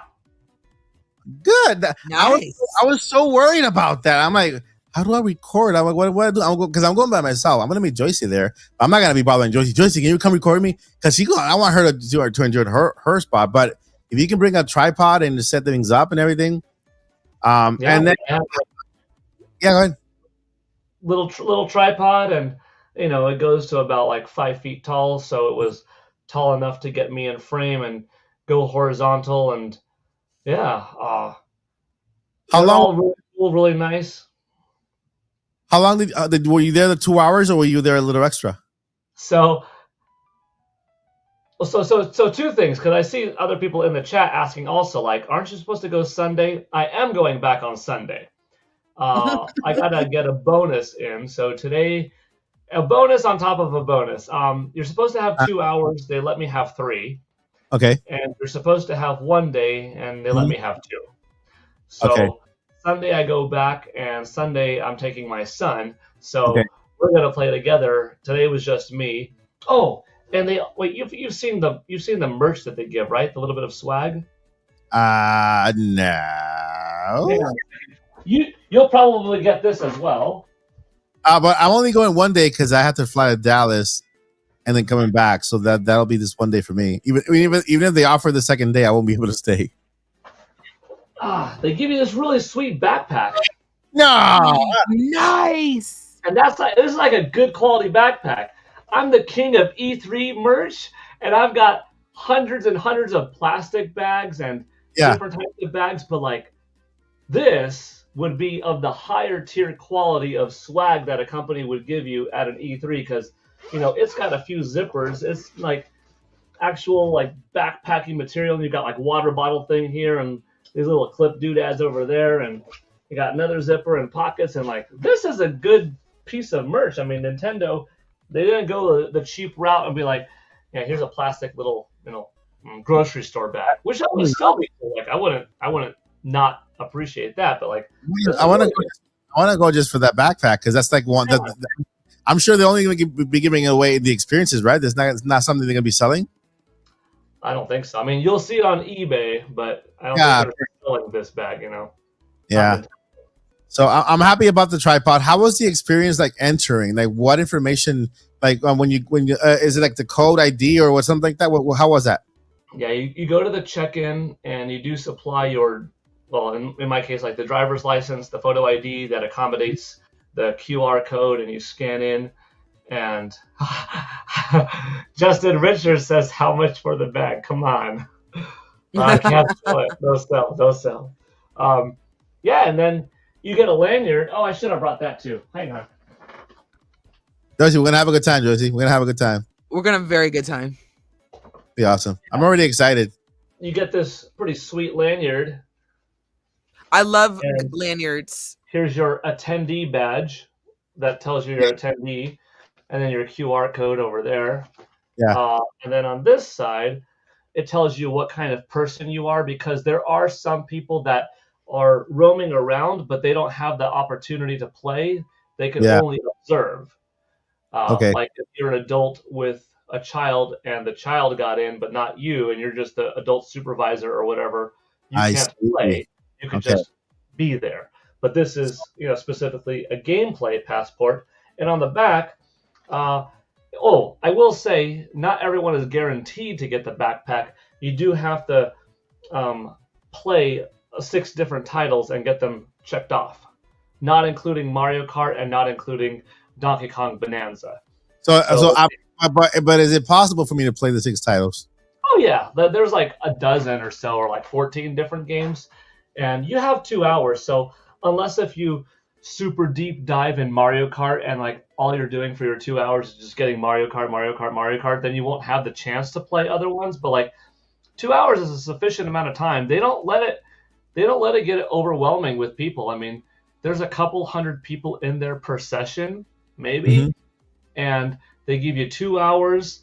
They've got like 100+ kiosks set up of, a couple dozen Mario Karts, a few dozen Donkey Kongs, a dozen or so Metroids, half a dozen Street Fighters, half a dozen Hades 2, several Civilization 7s, maybe like a half a dozen Nintendo Switch Online, getting to play with the GameCube controller, which is pretty awesome, and the NSO titles. Mhm. And then they have a mature rated section for Cyberpunk 2077 and Yakuza, and there's like a good 8 or so for each of them. A couple dozen like Mario Party Jamboree, maybe another half a dozen, what's it called? Kirby and the Forgotten Land. Okay. I think 2 Breath of the Wilds, 2 Tears of the Kingdoms, a good half a dozen Harry Potter or Hogwarts Legacy, I should say. Yeah. There's quite a few games. Like I just spit off a good like dozen or 14. I realized that I said the word dozen and half dozen quite a bit, but yeah, as long as you play the game and like one of the representatives at the Nintendo booth in that little area will say, how did you like Metro Prime 4 Beyond, and any questions, and then like that person will put the initials on the back, like they've been instructed to put M for Metroid, or H for Hades, or I got more than enough because being there for 3 hours, I got to play definitely more than the minimum. I didn't get to play everything, but since I'm going back on Sunday, I'll make sure that I play the rest of what I missed out on, just because I played kind of like the fullest extent of each game instead of just a little bit, Mhm. But yeah, if you want the backpack, all you have to do is play a game for 2 minutes and leave. But you want to play more than 2 minutes, because like the Donkey Kong demo, that's the other thing. They didn't rush you at all. It's actually probably more meaningful of a playtime than at a lot of events, because it's only a couple hundred people at a time, for 2 hours, and then move on, and then the next group gets to go. And there's so many different TVs set up that like everybody, there's no lines. Remember going to E3? Because you've been to E3, right? I went to one, like the very last one in person, and then Line could be hours long. It could be hundreds of people long. Here you've got like I remember the huge lines. It was just maybe you have 1 or 2 people in line for something, and it goes by fast. Donkey Kong, for instance, is a massive 20-minute demo. My video, probably this is why it's taking a while for my videos to upload onto YouTube, is because each video is fairly long, with Donkey Kong Bonanza being a 20-minute video. I hit record. Hey everyone, Paul Gale Network here, and I'm about to play Donkey Kong Bonanza. And sure enough, 20 minutes later, the demo ended, and like, there goes my video, it's done. But that I got to experience what is the game like and dive in, and not just, oh yeah, cool, and done. No, you got to really experience it. It'd be cool if they let you bring your own little capture cards to capture gameplay. Yeah, it's. So, how did the second trip come to be? How did the Sunday trip come to be? So that was the one that I initially got, was scheduled for Sunday. Sunday, okay. So today's counted as my bonus. Okay. And how did you get today? So today, basically, and Furukawa was like, "Yeah, we've got to get this guy in." So. Wow. Yeah, I'm sure that's exactly how it happened. Yeah. All right. So, hopefully for us in Dallas, it's the same. I mean, hopefully like nobody goes, so we can just be there the entire time and just have all the games all to ourselves. I know, right? Right. I'm relieved that you What time are you guys scheduled? same time. Well, like what time? 10, 12? What's your? I honestly don't remember. I would can say right come now. early, just in case. I got the thing. I was looking at the. Yeah, it does say come early. I think it said either a half hour or an hour early. I'll be there early because my flight arrives at 9, and I'm taking an Uber from the airport to the event. So yeah, I'll be there pretty early. Then my flight leaves at 9:00 at night. So I hope they leave me there till night, at 9:00 at night. That way I can, play for a couple, maybe 5-6 hours. 11:15 a.m. to 12:15 p.m. 11:15 to 12:15. I don't think they're gonna give you an hour. I think they're gonna give you 2 hours. No, it says well, yeah, it says it's a 2-hour thing. Okay. But okay. yeah, but I think that's the is it the arrival? Maybe? I don't know. I'll be there earlier before. Anyway, I'll be there. Hold early. on, I found it. Yeah, remember to bring your ticket.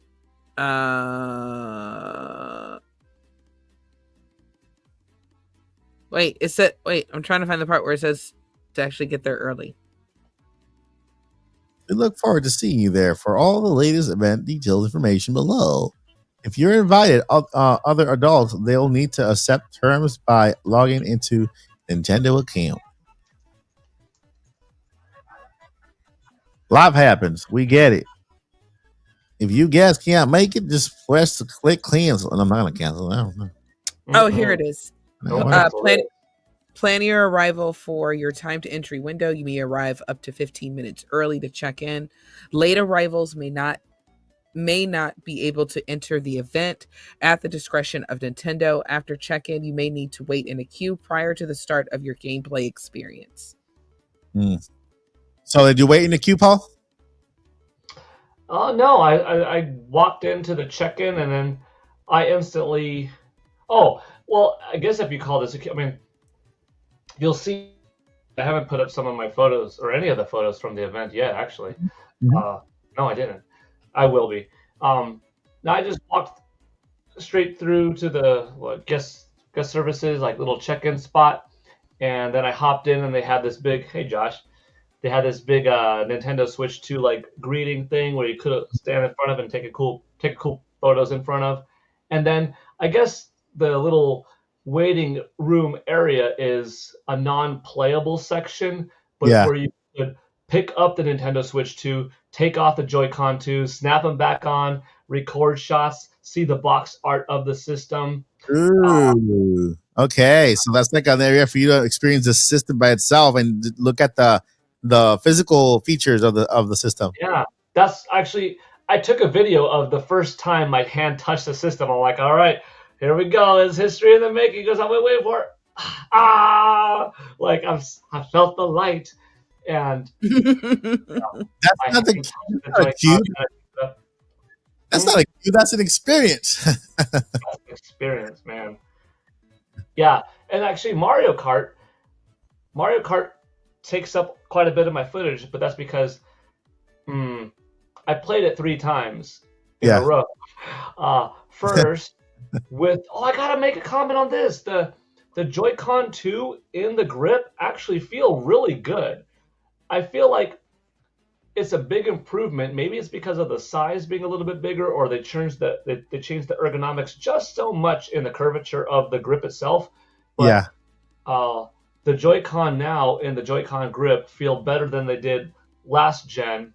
And that's how I first played it. So on TV mode with the 2 Joy-Con. Then I played it in portable mode, just, the screen, not docked to the TV. And then I played it a third time on the TV with the Pro Controller. And all 3 were really good experiences. And I recorded footage on each one. So analog sticks, excellent. Rumble, really good. I might have liked the Rumble the most, though, in Donkey Kong Bonanza, because you're smacking stuff so much. The game just feels visceral, and it's an improvement in the HD Rumble department. Hey, Paul. I'll talk the whole rest of the podcast. I'll talk too much. Yes, sure. Quick question. Are there certain games they allow you to play with either the Joy-Cons or with the Pro Controller, or do you have an option at each booth, or how does that work? It's definitely whatever they set up at that kiosk. Like Street Fighter 6, for instance, the first time I played Street Fighter 6 wasn't my favorite way to play. It was in the new Joy-Con horizontal shaking mode. That's not Street Fighter for me. No offense. It's gonna be there. Maybe like the younger sibling or the inexperienced gamer that just wants to shake, but like that's not Street Fighter. Over here, though, in this little section, is here you go. Have the Pro Controller. So yeah, it's different little sections you could play in a different setup. Metroid Prime, though, for instance, Metroid Prime 4 Beyond, here are the two Joy-Cons split apart, and here's a mouse pad or a desk pad, and you could use it if you would like, or you could just play in dual analog mode. And I went, and it was so snappy to go from playing with dual analogs, the way I would be playing, Metroid Prime 3 on Wii, for instance, although that's not quite dual analog, but you know what I mean, like a Metroid Prime HD Remastered, for instance, on Nintendo Switch, and then like, let me just see, boop, Joy-Con, oh man, the mouse just triggered so fast. Super cool. That mouse response was great, and I like that. Hey, if I want to go back, boom, put it back up, and I'm playing in dual analog mode again, which is probably going to be my preferred method. Oh, speaking of Metroid, it was the one game. Well, I guess they all want you to experience it the way they want you to experience it, but Metroid Prime 4 specifically, it did say what mode you were in, and that was in performance mode. So it was locked at 1080p in the 120 frames per second. You couldn't switch it to 4K 60. I actually wanted to play in 4K 60, but I'll tell you what, it looks so good that as I was playing it, I was like, which mode am I looking at right now? Right. The fact that I had to question it tells you, dang, the visual fidelity is so clean that I wasn't positive. I was like, I'm pretty sure I'm playing in 1080p, but I wouldn't have been too surprised if they said 4K. I'm like, damn, because it looks really good. So that means it's going to look that much better. And for me, I'm not like frame rate super sensitive. I mean, I'll play 30 frames per second all day long and be happy with it if it's a smooth 30. That doesn't bother me. So for this game, I'm probably going to go opt 60, 4K, crank up the visuals, give it to me. But I will say the 120 frames per second was like, it was a buttery smooth experience. Like that game is probably going to be a lot of people's goatee, myself included, potentially. Awesome. But we'll see. And Justin Richards with the 5 gifted. That deserves like a little dance, like a. Thank you so much, Justin, for your support. Appreciate it. And we have 5 new members on the Odyssey. We got Christopher. We got Boo Minnie, the gifter herself. We got Frost. We got KY Gardening and Best Buy Butter. Hey, Best Buy Butter, do you know when the pre-order starts? Thank you so much, Justin. That is amazing. Thank you so much. That's too much. Appreciate it so much. All right. Paul. I want to know more, Paul. By the way, welcome back, Josh. How you doing, man? Hey, glad to be back. Everything went well? Perfect. Awesome. Yeah, Paul, Josh was here and then he had to go back to some errands and then come back. So yeah. So yeah, go ahead, Paul. Go ahead. I got to play Kirby and the Forgotten Land, and I'm a big fan of Kirby and the Forgotten Land on Nintendo Switch. Yeah. This will be the way to play it. If you've never played it before, like if you like Mario at all or 3D platformers at all, this game is going to be for you. It's already an excellent title. Now it just looks that much better. It runs that much better. And the new visual upgrade with every new element coming crashing into the land, every new mix of purple and blue hues is just so pristine and clean. I loved it. I didn't play, but I will play it on Sunday because I'm just curious, but I got to see it close enough. But just looking next door to me, next to Kirby, was Breath of the Wild and Tears of the Kingdom. Both of those look really good. And, Breath of the Wild is my favorite game of all time. It finally topped off enough time for me. And Did you play Breath of the Wild? Right up there With in Tears my of the top Kingdom? several also. And both of them looked like, despite not being remakes, the difference in visual bump up was enough that this barely scratches the surface of what a new Zelda from the ground up is going to look like on this system. Oh my God. I That's really actually, crazy. I actually made a little bit of a verbal comparison. We were talking about that same exact point with Mario Kart, and how Mario Kart, it is an $80 game, but how just massive the world it is, and that's just the Mushroom Kingdom. And we were like, when they can add Hyrule in there, and Hyrule is a huge map. You can race from corner to corner, and all the free roaming you can do in Hyrule with Mario Kart. And they can add Animal Crossing. They got to add other worlds. It is called Mario Kart World, but they've only added the Mushroom Kingdom. So it's like there is so much potential for that game to grow even more, which is justifying the $80 on it. You know what I mean? You know, I have to ask, like, super quick. Paul, did you play Breath of the Wild or Tears? No, not today. Okay. I might as well have played them in terms of seeing them close enough. Just I didn't officially try them out today, but I will on Sunday. Okay. Just looking though, I'm like, that looks snappier. It's a lot more clear. It is going to be a better experience. It might be good enough that even someone who has played through them a couple of times already might be willing to double dip or triple dip, but especially for a newcomer, it's going to be 1,000% worth it. But they both look really nice. Here's a cool little thing.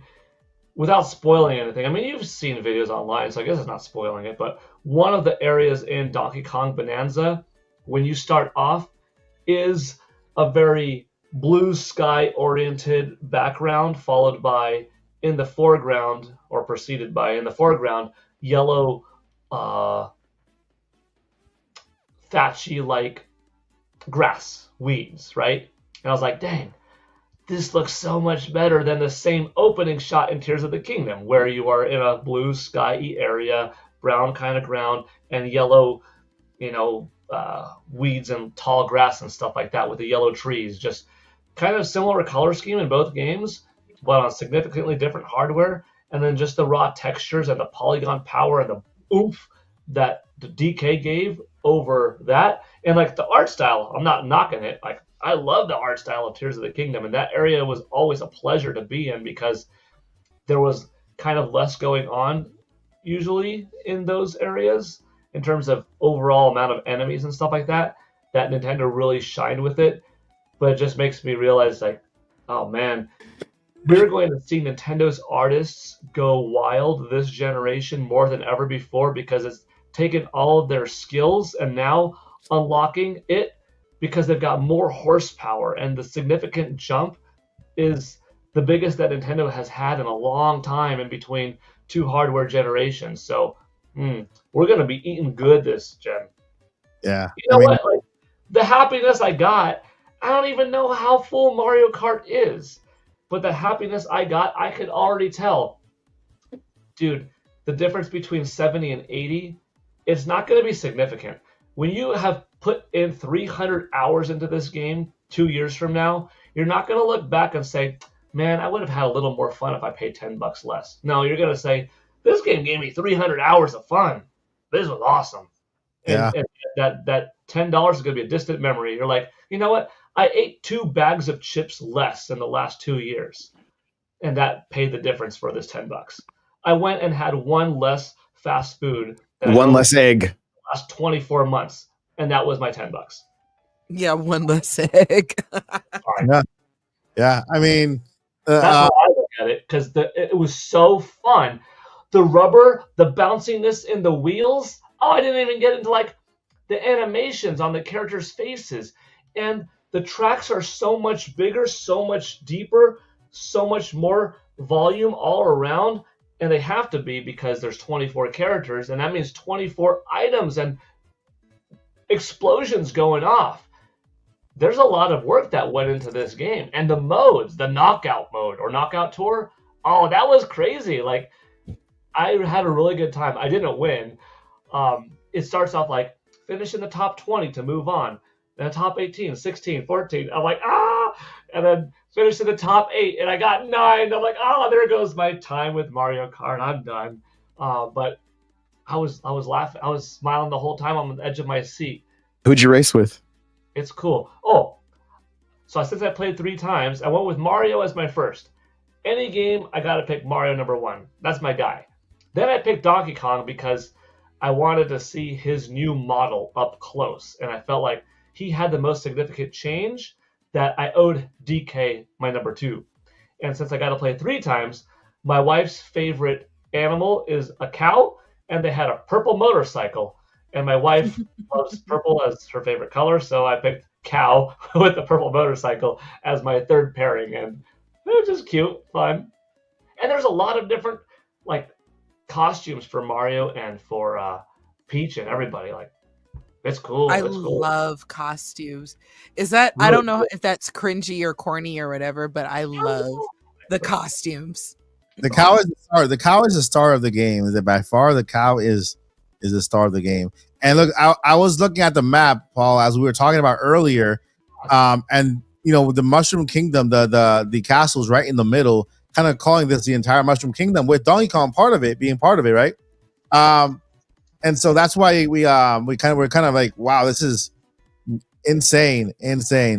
Justin Richards with the 10. Paul Gill, compare Mario Kart World to Mario Kart 8 Deluxe using food references. Ooh, Okay. I like this question. Mario Kart 8 Deluxe Uh-huh. was already a Food cheeseburger references. that was a satisfying cheeseburger that had lettuce, tomato, pickles, and onions on it. But Mario Kart World is a beefier cheeseburger made of a higher quality meat that actually is a double cheeseburger, because not only is the patty better, but there are 2 patties in there. And not Wagyu. only is the extra special cheese there, but there's a couple of different slices of cheese, and there's 4 cheeses total instead of 2. And the tomatoes they used weren't like from the store. They were from a garden fresh tomatoes, so fatter, darker red tomatoes. The type of bread they used was a better quality bun, and they had like a special sauce in addition to the lettuce and the pickles and the onions, a special sauce, like whatever your favorite sauce is, like teriyaki sauce or a little bit of extra What restaurant are we red, talking about here? that, or chili. I like chili in my burgers. I love chili cheeseburgers, or like a pineapple for an extra little bit of oomph. That's Mario Kart 8, because it's the same formula, it's the same type of meal, but the meal is thicker quality, enriched, bigger, and more in it. That's about it. Yeah, it's a bigger, better cheeseburger. And You described the burger you eat in the game, basically. oh, Blue Moon said bacon. Now I'm making chat hungry. That's it. That's it. Yeah. Now I made myself hungry talking about my burger obsession. You literally described the burger in the game. Yeah. The one the cow eats. Nice. Oh man. Oh man. Yeah.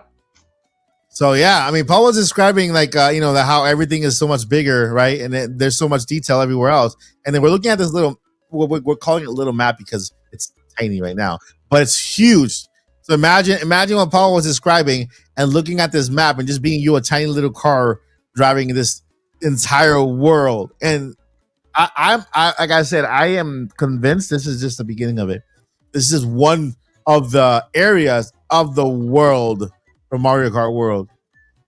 When it's all said and done, it's gonna end up being the biggest Mario Kart ever created. Definitely. Yeah. Was it a little jarring not hearing Charles Martinet? Oh, so that's a tough one for me, because Man, I was just listening to Charles Martinet this morning. I'm like playing.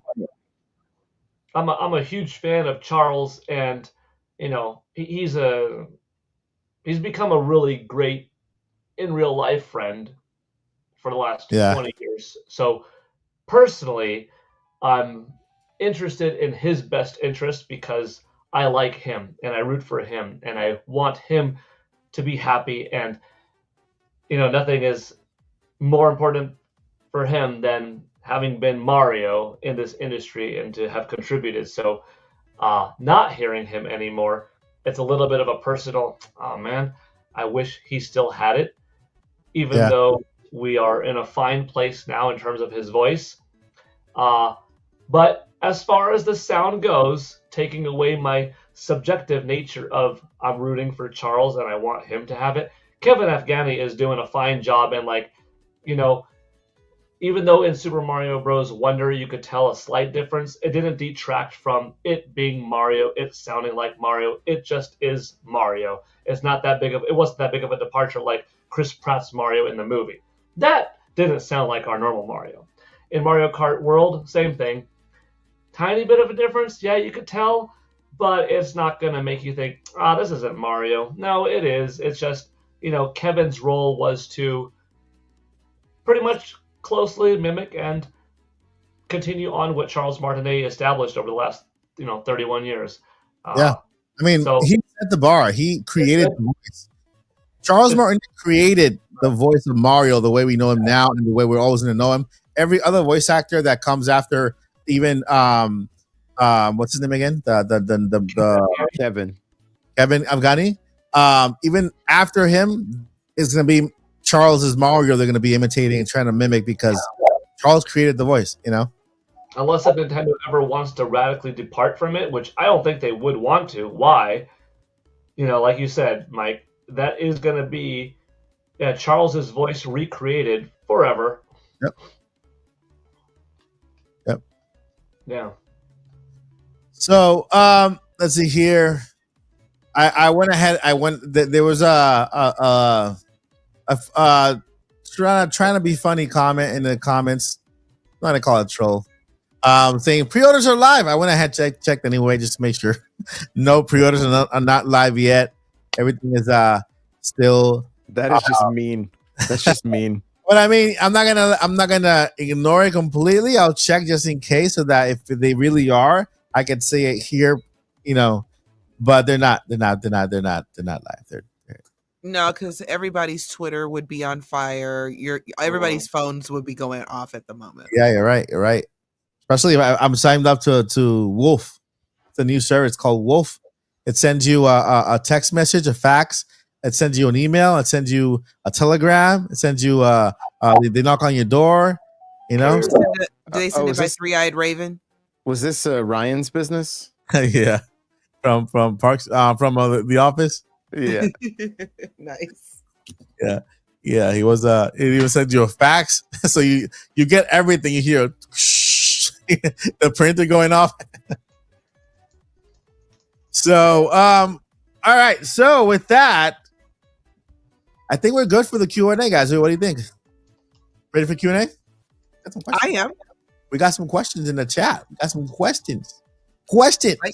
We like questions. All right. Nevada Brawler. Can't wait until Switch 2 release. I am so psyched. Guys, we all share Demonic Brothers.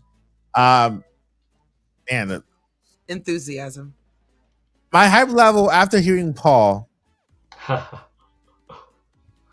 I didn't know it could get any higher, right? And I'm gonna be honest with you guys. I've been feeling a little low for the past month or two. I don't know if they call that things, but I've been going over a lot of stuff emotionally, right? And so I even considered not going to the experience. I'm like, do I really have to do I really want to go? Am I going to add any value? Am I going to say anything different from somebody else who said something online or a video? Especially when there's videos came out from New York, came out from this experience from where Paul came from. And I got a lot of encouragement on that post. Plus today, I got even more encouragement with Paul's personal story. And I'm like, I'm hyped. I'm back on the hype train. And I cannot wait. We're only right now. It is the 11th. Okay, it is the 11th. Not this week. Not this Friday. Not this Friday coming up, but the next Friday is when we're gonna have our experience. Yay! And it's gonna be. I get to touch it. I wonder if there's a chance that you guys will get to play a different version of Mario Kart with after the Direct. Good point. I didn't think about that. We get to get. Wow, I didn't think about that, Mike. I didn't think about that. I didn't think about that either. I'm like, what the heck? What if they, Joycey? What if they give us a Switch 2? Okay, Mike, you're doing too much. For us? But playing a different level or a different area that's only known about after the Direct would be cool. That'll be crazy. That'll be awesome. We definitely could add value to the conversation. For real. Yeah. So, see, that's actually a good point. That's a good point. I didn't realize that was after that. And Josh, again, Paul, do you have to maintain balance during a grind in Mario Kart World? That's a good question. I pulled off a grind a few times. Not every time I attempted it, so I just have to get better at doing it in the first place. But I'm trying to remember, did I struggle with the left and right? I don't think so. I think when I realized my mic could be a little bit closer, so I should sound better now. Sorry. I don't think so, but I don't want to say no because I grinded for just a couple of seconds and then I bounced off. So I'm not sure. So, I don't know if it's like Tony Hawk like though, where you really have. And follow up question to that.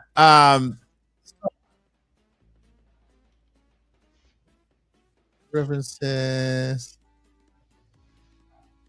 Did it feel like Tony Hawk grinding at all, or was it just kind of like just happening? See, it happened when I initiated it, and I don't think there was a chance to fall off or like refine my left-right wiggle. You know what I mean? Like in Tony Hawk. And that's kind of what it looks like just from everything we've seen too. You mentioned that there was something turned on so that you can stay on the track, or maybe it'll make it easier for you to play at a time. The drive assist, yeah. Yeah, at least during one of the times, I did notice like, the little yellow light that blinks on the back of your cart, like when the Mario Kart 8 had that same thing for that matter. Like that game had a few things. One was like to always propel you forward, and the other one was to not let you fall off. I think one of the times I played it was one of them was on. I usually prefer not to have them on, but I don't mind them. Didn't mind it being on. Like, it was fun. All right. Thank you so much, Paul, for sharing that information. That literally brought a hype to another level, and I really can't wait. You're definitely going to enjoy it. Your community is going to enjoy watching you play. You'll have plenty more awesome comments to share and contribute, so don't worry about that. And at the end of the day, you're just going to have fun. And instead of having to wait, 54 more days, you're going to play it now. Well, or next week. Like instead of having to wait 47 more days, you get to play it a little bit early and bring some of that hype back to your audience, and it'll be worth it. Yeah. And you and Joycey get to hang out, and that's fun. Joycey get to hang out. That's fun. I got to find a Culver's. I have to see if there's any Culver's in Dallas. For real? I'm gonna check right now. Actually, we'll have a mini podcast from Culver's. All right. First question from the super chat. Platoon player Big Man is here, and it's a celebrity. We have a celebrity in the house, right? Nice. Mike, you think the Switch 2 pre-orders are getting announced soon? Well, yeah, because it's coming out on June 5th. We're less than 2 months from that, and so we're having a direct in about 6 days. Nintendo has to announce a new pre-order date for us, either from here to the June 5th, April 17th direct, or sometime after, in order for us to be able to pre-order, right? United States and Canada folk need to get our Switches on, right? So we all expect Nintendo to be able to announce a pre-order date within the 90-day ceasefire from the tariffs. So hopefully that's a thing. Next question: do we even know if there's any actual physical copies of the new Mario Kart World? Do you know, Paul? Did you get that information? Do you know if I'm pretty sure there's a physical copy, right? That game is huge, though. How big is that game? There is, because certain boxes that are coming in the bundle say it includes a game card. Ah, okay. So it's not just the digital. I think there's like 23 gigabytes in the physical copy of Mario Kart World. Yeah, that's fine. Those cards go up to 64, 65 gigabytes, so it's fine. Yeah. So there will be physical copies of that for sure. All right, who wants to take the next one? I'll get to Joycey. Okay, thank you, Christopher, for your question. Will Age of Calamity see an upgrade? An upgrade from what? For Switch 2, like like visual upgrade and stuff. Oh, now I'm confusing it with Age of Imprisonment. My bad. So Age of Calamity, I'm just gonna imagine that it's just gonna run better on Switch 2. Yeah. That's what I imagine. I don't know if it's gonna get like a specific upgrade, but for me, I just didn't have any issues with Age of Calamity either. I didn't have any issue with the Warriors games when I played the original one and when I played Age of Calamity. So I'm sure that it's gonna I'm guessing it'll just run smoother because people said that there's a lot of frame drops. I didn't have that issue. Yeah. I mean, and I can give everyone good news with this question. Every game from Switch 1 and Switch 2 will run better and look better. They've already confirmed that case, right? Some games are going to get okay. Yeah, some games are going to get upgrades, like the major big first party games like Tears of the Kingdom or Breath of the Wild. I know there are some free games that are getting patches. Pokemon Scarlet and Violet is one of them. There's other I forgot Mario Party, not Mario Party, the other one. Paper Mario 1,000 Year Door, I think is one of them. But there's a list of free games that are going to get free patches to them, make them look better, run better. But overall, every game is going to benefit from the AI upscaling, the LSS from the Nintendo Switch 2. This is also pertaining to NSO GameCube. This is something nobody's talking about. The games are going to be HD. They're going to be upscaled also. So the Wind Waker we're going to play on Nintendo Switch GameCube is going to look just like the Wind Waker on HD. It's not the same game, but visually. I did play Wind Waker. So, And what do you think? I'm going to cut you off, but I did play Wind Waker today on Nintendo Switch 2, and they give you a couple of options. One, you could just play the game how it is by default. Two, you could play with a CRT filter, so you have a little bit of lines like a little bit of an older school TV from the era. However, it is in now high resolution, so it doesn't rework the graphics to have that little bit of a glowy nature, a little bit of a different volume in the polygon count that the Wii U HD version of the game did, but it does look better than it did on GameCube. So it's actually it's the GameCube build, but more crisp, more clear in HD. And I think that's going to be fine for a lot of people because that game's look was pretty much timeless. It's like you look at Aladdin, and Aladdin in VHS was nice. And if you look at Aladdin now in 4K Blu-ray, they didn't change up the art. It's just more clear. That's the Wind Waker for you. It's a game that looked so fine when it came out that just now modernizing the resolution is a way to keep the classic art style timeless and not be held back by new TV standards. But I do think that Nintendo will eventually port over the HD version of it in some capacity, or bring it up to 4K, or add something else in. But Wind Waker right now was cool today. And playing with a GameCube controller, so cool. I love that it's the GameCube controller that's wireless and not the Wavebird, because I have a Wavebird. I never owned a wireless GameCube controller because they never made one. This is the first time. That's good. That's awesome. And so and then picture what Paul said about how good the GameCube controller game looks, Wind Waker, and this is to all of the NSO games from GameCube, they're all gonna look better.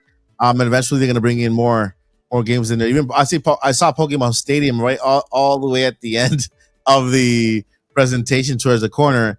Animal Crossing, if you've never played the first one, you'll get to play on an NSO. Eventually it'll make it there, and in a higher resolution too. So good. Win-win for everyone, you know? Yes. All right, let me see here. We got 5 more questions here. Mark Brawler said Q&A. This is for the Q&A. We are in the Q&A. Whenever you register to pre-order for the Nintendo Switch store, and they say only NSO members who have paid for 12 months or more have 50 hours play. Really? Is that what they say? It says whenever you register to pre-order for Nintendo Switch store, and that is correct. So it says when you register on the Nintendo store, you only qualify to pre-order through that means if you are a paid member for at least 12 months and have more than 50 hours. Well, I mean, I guess everybody here in the chat.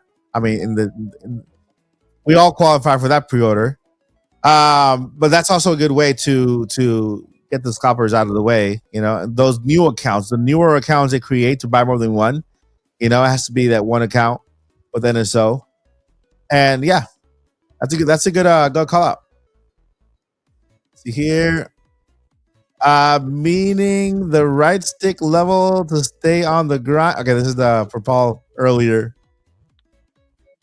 And anyone know anyone how many punches a Switch 2 can take? It just depends who hits it. All right. If I hit it, I would say half a punch. Paul hits it. Maybe like a thumb. I can't see Paul hitting any Nintendo product, no matter like gun to his head or not. I don't think he'd do it. I don't either.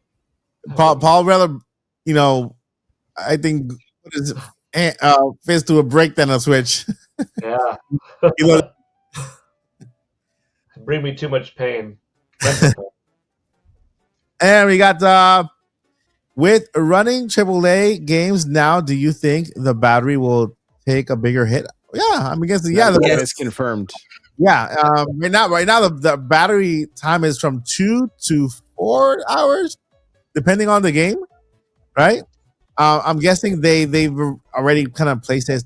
They've tested bigger games and they brought it down to 2 hours.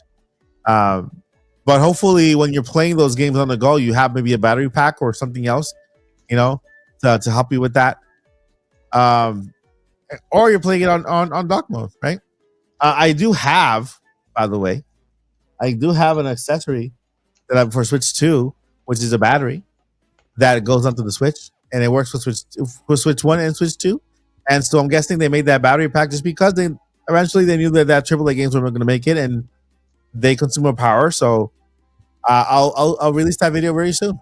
And if you guys, I recommend I release a video today with accessories, which I'm going to do every single Friday now. Now that we're back to normal, I'm so happy. No more rumors and leaks and stuff like that. I was so tired of all that stuff. I'm on a news channel, and then not to get views only if you talk about leaks and rumors. That was killing me. Now I can go back to just talking news for Nintendo and just talking about products. I mean, look, you guys. Now I can show you this baby. Look at this baby. Look at this. Look at this. You know, who doesn't want to? I'm going to take this with me to Dallas. Say, hey, can I get an hour extra in my wallet? They probably think I'm going to offer them money. Like, no, I'm just showing you Yoshi. You know, I'm a fan. A thing of beauty, right?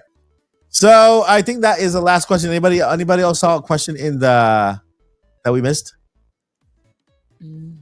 Let's see here. I think that was the last question. I think that was it. I think so. Oh, I think I got one. Is this? Let me know because I really can't see anymore. My eyes are shot. Thank you, Ryan Ostrowski. I hope I said that correctly. Is all excuse me. Is all Nintendo Switch 1 games are 4K on Nintendo Switch 2 or Nintendo Switch 1 games, do they automatically get up to 4K on Switch 2? I can confidently say 2K. Upscale. Via upscale. I would say not 4K, but 2K. Up to 1440p. Like regular Nintendo Switch games, upscaled via because I remember one of the patents showing that AI upscaling, and they mentioned all games from Switch are going to look better on Switch 2. When they say look better, of course they're not just talking about the contrast; they're talking about resolution. And so I could maybe not 4K. I would say 4K for those games that get patches, right? Breath of the Wild, Tears of the Kingdom, those bigger games are going to be played in 4K. And any other game they release patches for, I think this is only the beginning, and eventually games will start getting patches, even third-party games, right? That are on Switch. Developers want to release patches for those games so that those games continue on living on Switch too, But yeah, what do you guys think?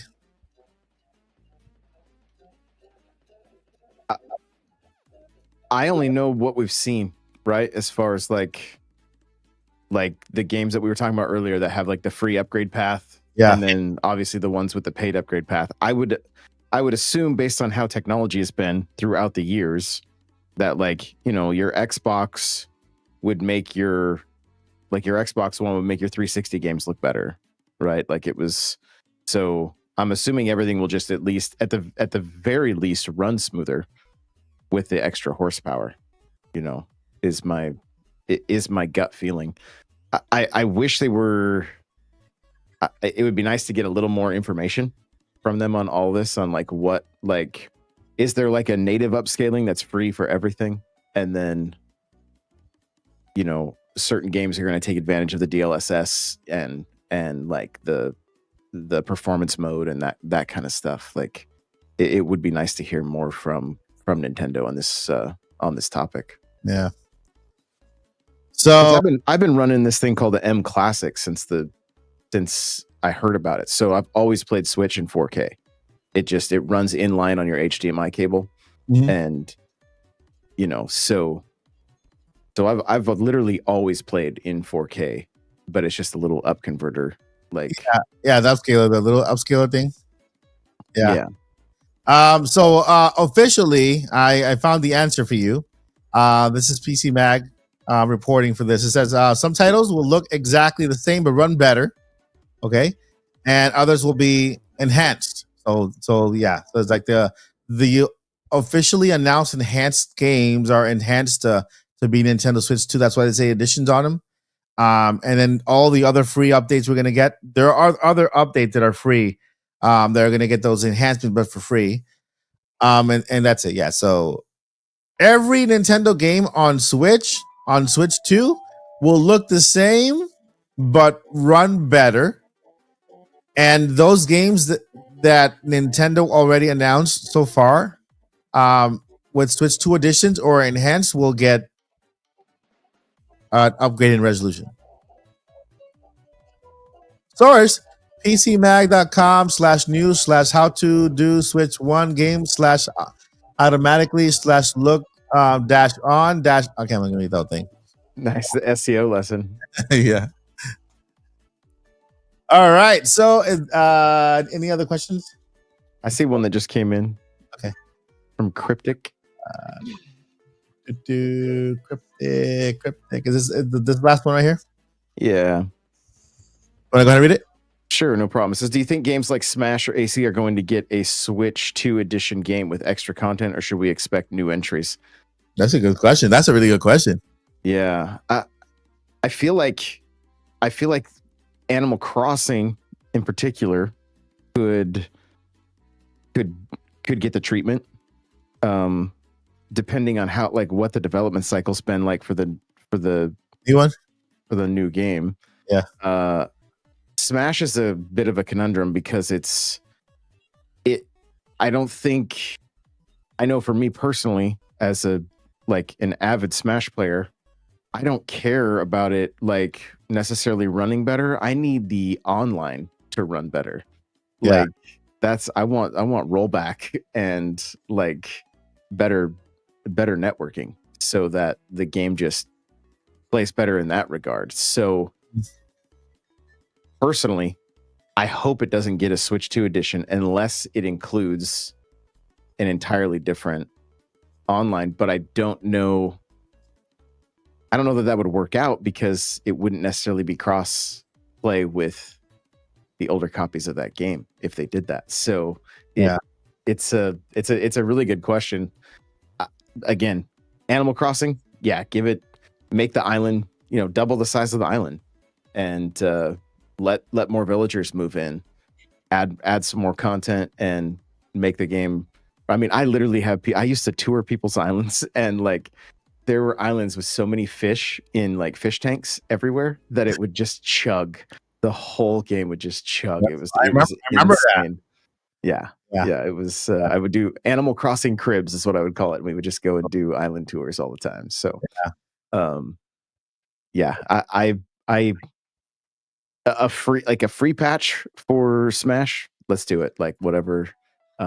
If it's paid, I would much rather see a deluxe version of Ultimate that had rollback and new fighter passes and a bunch of new first party characters included in the game.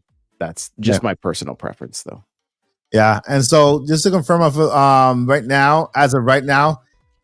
free updates for select Nintendo Switch games will be rolling out. And so we have a list of games that have the update already. Arms, no legs. We got Captain Toad Treasure Tracker, Super Mario Odyssey, Mario 3D World plus Bowser's Fury. It's for me. Clubhouse games, don't know why. The Legend of Zelda Link's Awakening, that one's good. Echoes of Wisdom. Garage Builder, don't know why. New Super Mario Bros. U Deluxe, Scarlet and Violet, and Big Brain Academy are the first ones getting these updates.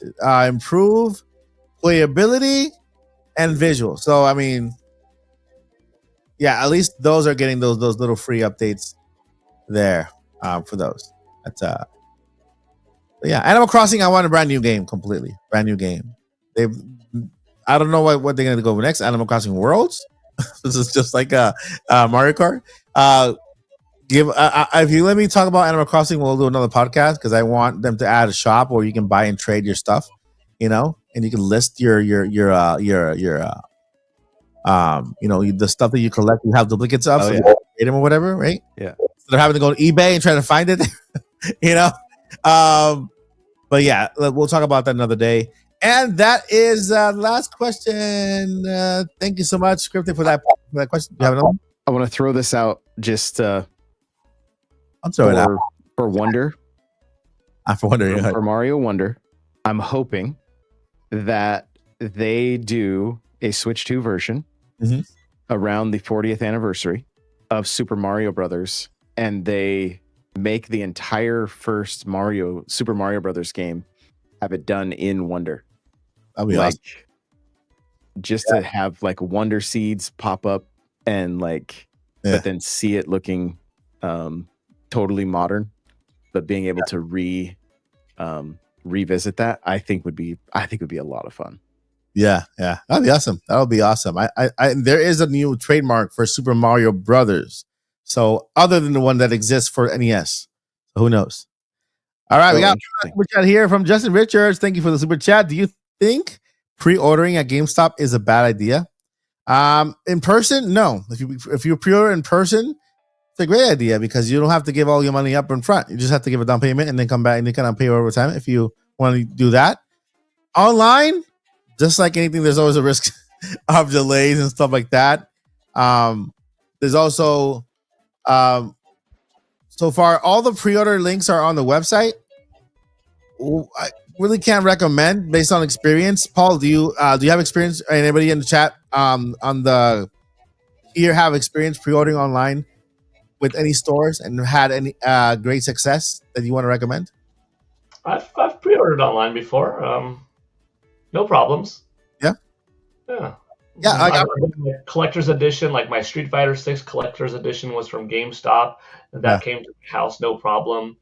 I remember when Nintendo Switch came out, I pre-ordered through Best Buy, and I went in person for the heck of it to camp out also, if I'm not mistaken. Yeah, pre-ordering online is fine.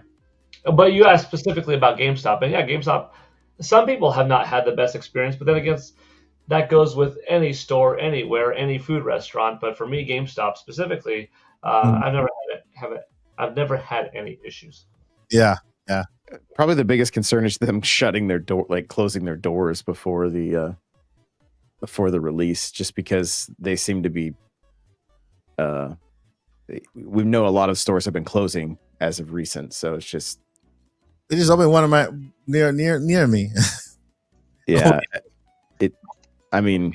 Yeah, they probably consolidating because they wouldn't be taking pre-orders, or they probably redirect your pre-order to another store.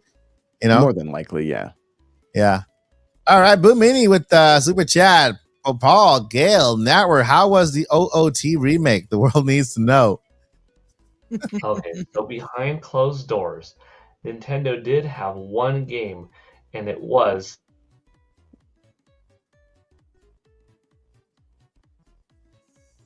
and that's probably going to be the best game that comes out next year. Wow. I knew it. Okay. Hey Paul, did it also have the that thing next to that secret room in that place? It had it. Oh, it just looks that much better now. Coming 2026. Listen, when I get wait, did you have to sign any NDA? Like for real, did you have to sign any NDA when you were there? No, but I did sign something because they asked me if I'd like to be interviewed. So I did do that. So the only thing I signed today was to release myself for video form to be a part of like a commercial package or something like that. Okay, yeah. I heard that I think Woods got signed. Everybody has to sign it the same thing, just in case they pick you. You get to get a call back and stuff like that for interviews and also for video they use the video footage of you to show for their commercials and stuff like that. Mm-hmm. But yeah. Thank you so much, Boo Mini. Appreciate you. And my friends. Wait, do we have more? I've got a roll, by the way. So I know we're wrapping up, but yeah, we are wrapping up. So let's go ahead and start with Paul Gill Network. Where can we find you? Okay, cool. Not to rush, but yeah, I am on X, I am on YouTube, I am on other social media platforms, but those are the ones that I'm on the most frequently. I am at Paul Gill Network on both. If you were interested, or if you enjoyed, I should say, my Nintendo Switch 2 Nintendo Direct Countdown series, I'm doing a Nintendo Switch 2 release date countdown series, in which tomorrow we will have 54 days left until the Nintendo Switch 2 releases. And yeah, if you're curious about what my hands-on impressions look like, as we speak now, uploading to my YouTube channel is 16 videos from today's experience, and I will put up more on Sunday. So thank you for having me on. All right, Paul, thank you so much for sharing your experience with us today. Hype is real now. Over to N64 Josh. Yeah, guys, I'm N64 Josh everywhere. YouTube, TikTok. Love to connect with as many people as possible. So I also stream Mario Kart fairly regularly. So if you want to get some races in and probably get hit with a backed green shell, come race with us. It's a good time. All right, thank you so much. N64 Josh, and you also have a podcast, right? The Nintendo Powercast. Yep. Wherever we did episode 502, and it's also a daily news show. Should be starting back up to daily episodes starting Monday. So awesome! Thank you so much for sharing that information, and thank you so much for being with us today. And by the way, if you guys didn't know, N64 Josh is our newest co-host on the podcast. He's joining the crew, the family, the families, like the Godfather, and of course Joycey J, Zelda's mama. Where can we find you, Joyce? You can find me in Hyrule. I'll be I'm visiting Hateno Village simply because I love the music. Seriously, you can follow me on Twitter. I will never ever call it anything other than that. At DJ Joycey. You can also, of course, see me every Friday here on the Nintopics Podcast. Noise. Thank you so much, Josie. And you can find me at Mike Odyssey the Mike Odyssey channel. And here at the Nintopics Podcast every single Friday. Indie Mania is coming soon. We had a good meeting today. We'll put Paul up to date because today was a crazy day. Oh, not NT4 Jaws. Wasn't he? It was Stash. Yes. Thunder Stash. It's late. And so there's a lot going on. I am restructuring the channel. We're bringing back live news. We're doing more lives. I did the 24-hour lives so I can prove myself that I can do lives, right? That I can actually extend my lives thingy. But that is that. Just stay tuned. Hit subscribe. Turn on that bell for notifications, and you'll find out all the latest. And that will leave you guys. So next time, but before we let you go, we got two things we got to let you know. The most important things this weekend. Number one, Paul. Never give up. Oh, number one. Never give up. Oh. Can you hear me? Paul almost gave up. Never give up. And Josh, what's the second thing? Never surrender. Never surrender. Well, that too, but it's like never give up. Journey on. Journey on, guys. Never give up and journey on. There we go. That's what I meant. Friends, take care. I'm gonna find that end button here real quick.